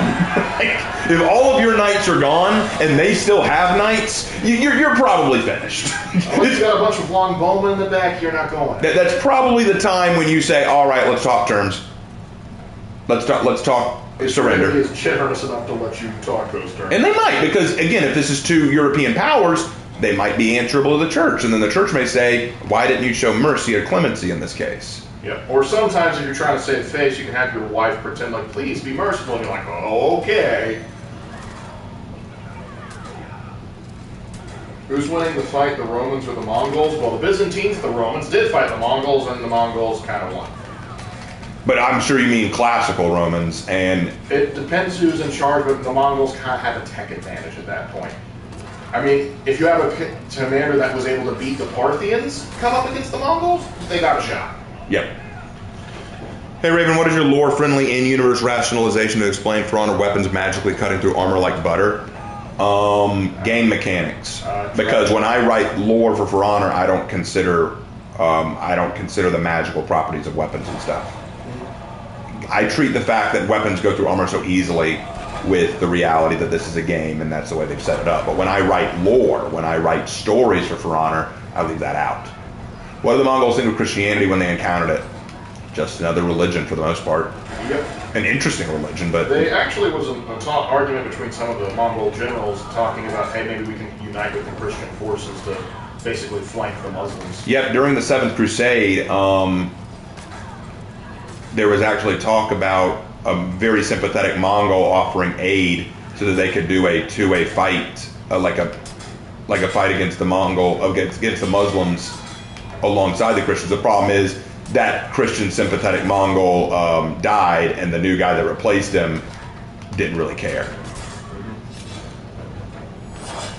Raven, is Warden's sword accurate to the real longsword? Yes and no, because there are multiple different kinds of longswords. I heard they perceive the Pope as some kind of emperor, which, from an outsider looking in, you can kind of understand. I can keep in mind they didn't exactly have like a Wikipedia they could check. It was basically, who's this Pope fella? He controls the entire religion of multiple kingdoms. Oh, he must be like an emperor or some guy. Hey Raven, rant about Batman being called a fascist in the new Blue Beetle movie. What? Batman was called a fascist in the Blue Beetle movie? Pardon? Really? Who the hell? Batman's like the amount of times I have been... You know what? I was actually willing to give Blue Beetle a chance. I was actually about to say, you know what? I kind of like Blue Beetle. He was cool. I knew you guys couldn't do it. I knew you couldn't hack it. But Batman also doesn't kill anybody. What's the hallmark of every fascist organization? Let's see who we can kill today. Why? Is it because he's rich and white? Screw you. Considering what an ethnicity you are, Blue Beetle, you don't want me to say the stereotype around you. Yeah. If white people, if the stereotype for white people is that they're fascists, what would you like me to say about what Blue Beetle is? Yeah. Like, see, we can play that game. I don't want to play that game, but we can play that game. Yep. So, did they explain why they called Batman a fascist? Why did they do that? Like, was there a reason? What was their rationale for calling Batman fascist? Was it because he was white, rich, what? Blue Beetle didn't say that, George Lopez did. When did George Lopez say that? George Lopez was in the Blue Beetle movie? Why would they do that? And what was his rationale for calling him fascist?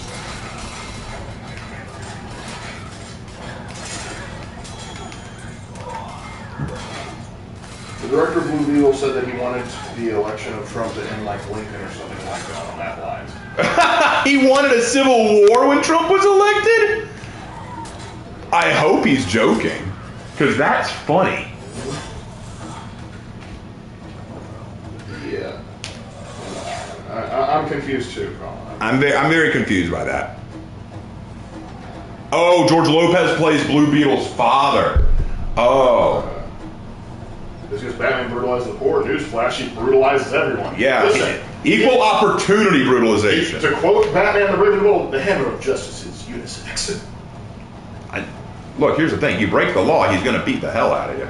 You disagree with his morals and you're in Gotham, he's going to beat the hell out of you. Probably. Most tragic figure in history, Ranma Sauksaname. Oh, not history. Oh,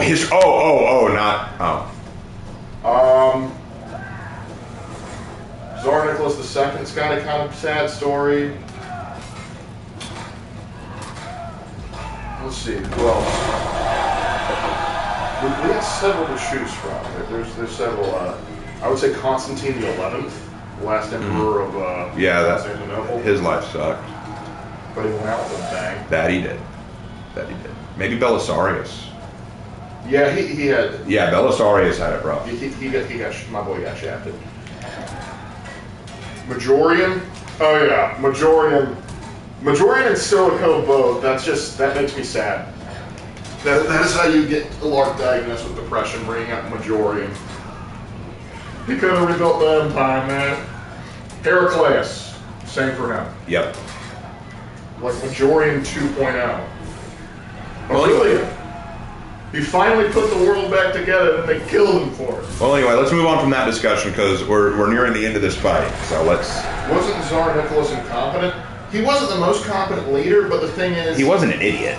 he wasn't an idiot. Because here's how Russian politics work: as soon as the next guy takes over, all problems are due to the last guy. And that's the thing. The communists slandered a lot of what Tsar Nicholas did. He wasn't the best leader in the world, but he also wasn't the worst. And he also did care very much about Russia and the Russian people, and particularly his military. For example, like when they came out with a new Russian army uniform, Tsar Nicholas said, "Give me one that's in my size. Don't tailor it for me. Just give it to me." So he put it on, and then he went on like a 30 or 40 mile hike to see how it felt and how it worked. And he said, "All right, this is good, but I want you to make these adjustments for the soldiers." Anyway, why is the title in Japanese today, Raven? Two reasons. One, because I'm using Samurai Claire for the image, and two, to make a point. Hi, Raven and Lark. Who is your favorite childhood villain? Maybe Scar from The Lion King. He was up there. Hades. Yeah, Hades. You're right, Hades. Hey, Raven and Lark. What is the most historically inaccurate character in fiction? I don't even know where to start with that. It's most historic. How about when Fate Stay Night turned Nero into a chick? That was pretty messed up. But what about when they made Oda Nobunaga a chick in another anime? Yeah, that was weird. How about when they made Cleopatra black in that Netflix thing? Yeah, or The Woman King. That whole thing was... Yeah, like all of those. Hey, Raven, what's your opinion on Julius Caesar? Do you think he's an important figure in history? Yes! Julius Caesar's incredibly important. Becomes the name equivalent to emperor. Yes! Dude, Julius Caesar is an incredibly important figure, and I think he's awesome. I think Julius Caesar was a Giga Chad. Probably one of the first true Giga Chads. But yeah, Julius Caesar. Gaius Ilius Caesar, or as our father used to say, Julius grab her quickly before she gets away. Well, that's rude. Don't try to do that. Hollywood. Hey, Raven Lark, why did the Europeans stop enslaving other Europeans? Well, if you want to get technical, sometimes they really don't stop. Yeah, they still do to some extent. Human trafficking is still a problem, but on a wide scale, you could argue it really sort of died down in the Middle Ages, partially because of how serfdom worked. There just wasn't as much of a purpose for it, and for a while, nobody had the capital to do it. And also, for a long time, the church was very much against the practice. It really didn't start to pick up until, ironically, during the Age of Enlightenment. All right. Well, hey, Raven, what would you think Japan would be like if the samurai class wasn't abolished and later joined the Allies in World War II? If the samurai class wasn't abolished, they wouldn't have joined World War II. Japan wouldn't exist. Japan wouldn't have modernized. Yeah, well, that's my point. They wouldn't have modernized, and they would have been decimated or assimilated into another country, probably China. No, China wouldn't have been doing it. Ironically, Britain Britain probably would have rolled in and said, "Do I see free real estate?" Pretty much. Or America, given that America was looking into the area. We were looking into the area, but... the Philippines, you know. Well, we took the Philippines. That's my point. We could have moved further. Yeah, but even then that wasn't as popular as we would have liked it to be, so imperialism was far... and also by the time... We stopped being interested in Japan after the Civil War, because we had other priorities. Britain and France, though, they were all about having them some Japan. All right. Well, we're in the part where we're clearing out stuff we don't need, so let's get those questions before we go. I recently read that titanium is stronger and lighter than steel, but I also read that titanium is too weak and brittle to make swords. What is the meaning of this contradiction? I think it depends on how you temper. It depends on how you temper and make it. Plus, just because titanium is a stronger metal doesn't mean that it's good for forging anything. Yeah, because also keep in mind, You can have steel that's very strong, but it can also be brittle, meaning that it will break under too much pressure. But a good sword, it needs to be able to be flexible too, so that it might not take as much pressure, but it can be able to bend and come back. Like one of the best steels you can use is spring steel because of its flexible quality. Titanium wouldn't be as flexible, meaning that it breaks easier under duress. So that's probably why. Hey, Raven and Mark, how did England conquer China? Which time? The first time, like the Opium Wars, they basically China refused to really modernize, and the emperor just refused to sort of look at the situation accurately until it was too late. And so Britain rolled in with fresh Indian troops and new technology, saying, all right, let's do it. Then the Second Opium War, same thing, but the French helped and the Americans were there briefly. And then you had the Boxer Rebellion, where everybody got involved. Pretty much. All right, keep those questions coming, guys, while we're here. Politics and drugs, that's the long and the short of it. The Russian Empire still conducted serfdom all the way up to its collapse because of how politically and technologically backwards they were as the other package. Actually, no, serfdom had been abolished by the time that the Russian Empire collapsed. Yep. Yeah, it was not Nicholas. It was Nicholas's grandfather. He actually abolished it, but he promised to pay the landlords there for the trouble. And so, who's going to get that from? The newly freed serfs. Raven and Lark, would Japan convert to Islam? No, they would not. They would not. If Islam tried its usual tactics to get them to convert, they would just start killing Muslims en masse. Why did Hitler hate the Jews? That's a big. That's tackling anti-Semitism in Europe, which is a long. That's a long history thing because it didn't start with Hitler. It started way before Hitler. Hitler didn't wake up just one day and go, you know what? I don't like the guy with the yarmulke. Yeah, that's going into much deeper anti-Semitism history. Ray Raven, thoughts on the Enlightenment? It was enlightening. Interesting ideas. I don't agree with all the philosophers. Yeah, that's Jean-Jacques Rousseau, looking at you. That sums it up pretty well. Let's keep going. Hey, Raven Mark, would you play Hearts of Iron 4? If I knew what it was. I do know what it is, and I could play it. I'm not good at it, though. I'm not good at the Paradox math games. They're too complex for me, banana brain. And I'm not sure for Warpstone. Hey Raven, do you think that if Germany would have won World War II if Operation Barbarossa was well organized and planned? Nah. Because the problem isn't Barbarossa being well planned. The problem is Russia suddenly started getting supply from us. That's the thing. That Barbarossa, while a major military incident, was not nearly as important as Russia finally getting help. Yeah, because what are we going to do? America, I couldn't help but notice you need steel. You need steel, beans, and bullets. Let's put it this way. America helped a great deal by joining in a military sense. They helped even more by joining in an economic and logistics sense. Yeah, when we say we were the arsenal of democracy, that is not hyperbole. Yeah. Literally. We literally were handing out bullets and guns to people who were running out of them. We were the reason that they started winning. Oh, yeah. And not to discount British intelligence, they did a good job. Oh, yeah. We carried the material cost of the war. Correct. And not to discount the Soviets, they did rebuild their infrastructure, but we basically filled in the gap that was needed to survive the German onslaught and allow them to start to pick back up, so they could actually not just fight back, but push back. Correct. What is your favorite pole arm, both you and Lark? I like me a good poleaxe and helmet. Yeah, poleaxe is awesome. I've got to go with that. If I didn't go with that, I'd go with a nice glaive. Glaive or blonde bow. Yeah. What happened when knights retired? Well, usually a knight retired by staying on their land, and because the land was theirs, it was owned by them. It was given to them by the lord. Sometimes, depending on the situation, they may pass it on to their son, and the son may become a knight in their place, or their trusted squire may rise up in their place. And inherit the estate. There were lots of things that could happen. It depended a lot on what they worked out between them, their lord, and the church. Yep. Any last questions? I would enjoy watching you play Paradox games. You say that now, but when I play Paradox games, what happens. It's a typical cycle. I try and play it vanilla, I suck, and then I download mods to break it because I get angry. How common was it for a commoner to become a lord? and not very common. Here's the thing. You became a lord. Here's the problem. One of the issues that you had back in the medieval period was you didn't have a lot of economic climb or mobility. Because that's the difference between the feudal system and the capitalist system that we have today. In the capitalist system, you can move up or down on the economic chart.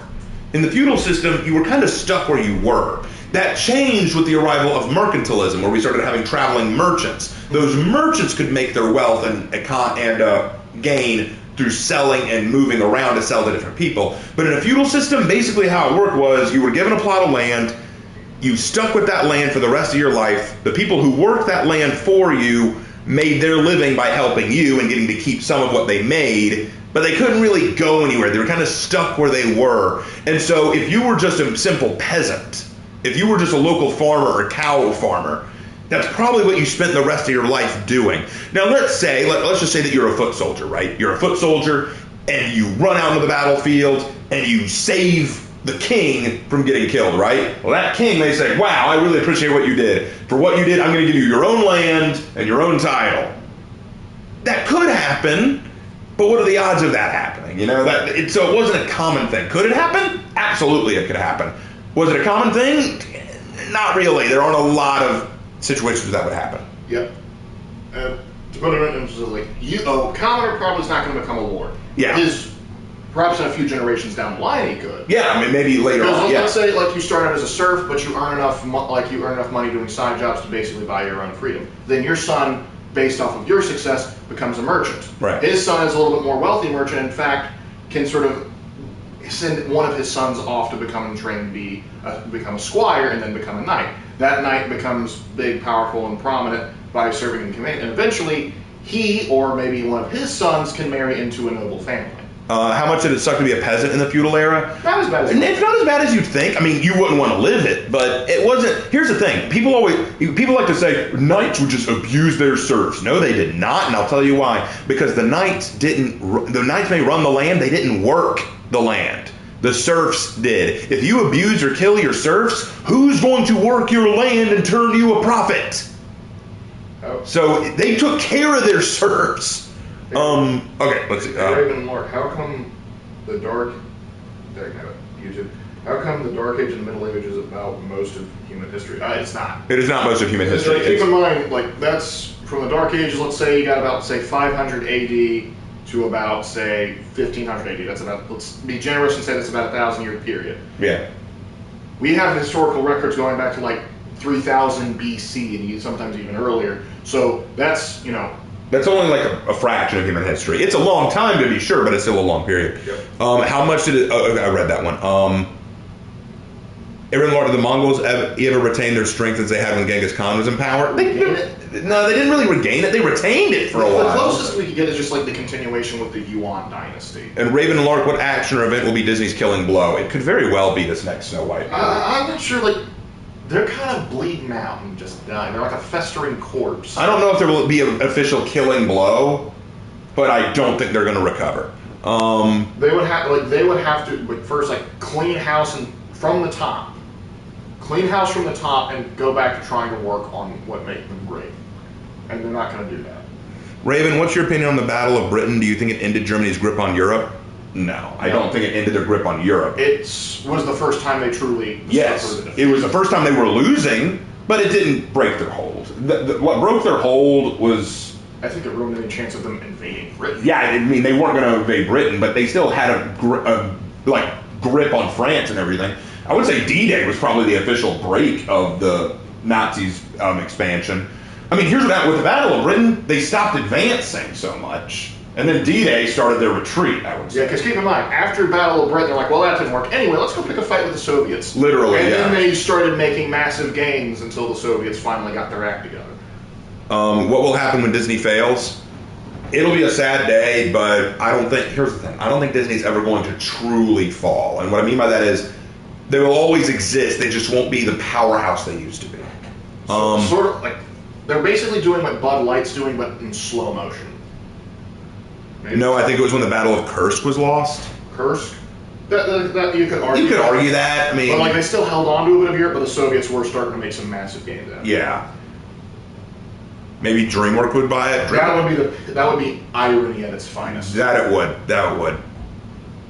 They never were going to invade Britain. I know, they toyed around with the idea they didn't want to, but they didn't know how else to deal with it. And their hope was, because Goring basically said, no, Hitler, I assure you, I can knock Britain out just by using air power. And Hitler said, here's the thing. They probably were never going to invade it, but they wanted to basically scare Britain into shutting down. Because keep in mind, Britain was still kind of isolationist at the time. They didn't really know if they wanted to be involved or not. So they were probably bombing a little bit just to sort of show off, hey, we're tough, don't mess with us. So, how did you get into YouTube? I have a whole video on that, and I probably need to release another Q&A video at some point. Yeah, that's been a while. Since we reached 32K, might as well. Yeah, sure. So we'll probably do something like that, but I'll answer it here, sure. I got into YouTube. It's a long story, so this might be our last question unless something really juicy pops up. Keep an eye on it, Lark. Got it. So when I was in college, I had to make a YouTube channel for a class because we were required to post some of our videos and some of our projects on a YouTube channel so that we could upload them and share them. And I kept the YouTube channel afterwards because I'm like, I don't know, it may come in handy later. But I got into watching like stuff like Steven Crowder and a few others who responded to really bad takes politically, theologically, and stuff like that. And I thought, you know what, I'd like to do something like that. Let's do something called Our Corner. And so me and Lark basically started doing some basic response videos just for fun. They never went anywhere though. We never got a lot of subscribers. No one really cared about what we had to say, so we kind of left it alone. Didn't really say anything after that.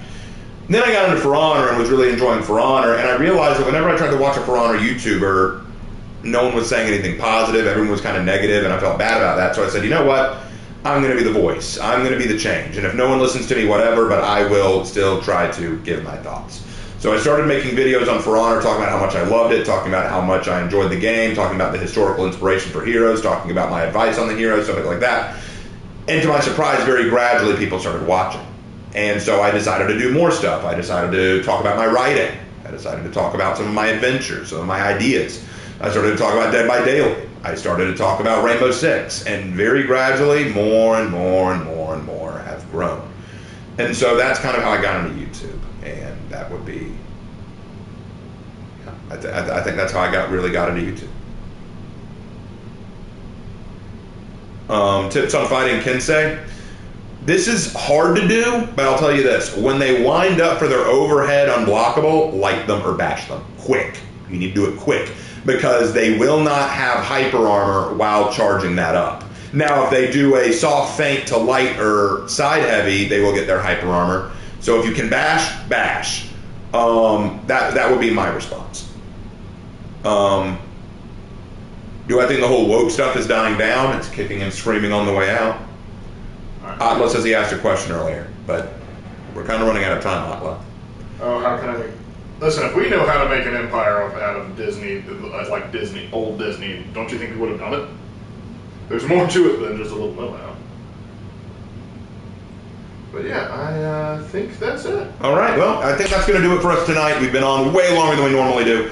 All right, guys, a little bit of an announcement. Tomorrow, our parents are coming down, so we're going to be busy for most of the day. So the response video that I released today will probably be the only video I get out for a little while. But tomorrow night, we will do the next Mass Effect stream. It's going to be awesome. Sunday, look forward to it. We're going to have 2 streams that day because I'm going to stream in the middle of the day talking about the new Rainbow Six operator and about my thoughts on them. And we'll be streaming that night. I just don't know what. We'll talk about it. We'll see what we do. I want to thank you guys so much for coming. It was a great night. Had a lot of fun with you guys. Looking forward to next time. And as always, we will see you in our next video. Take care. Have a good one, fellas.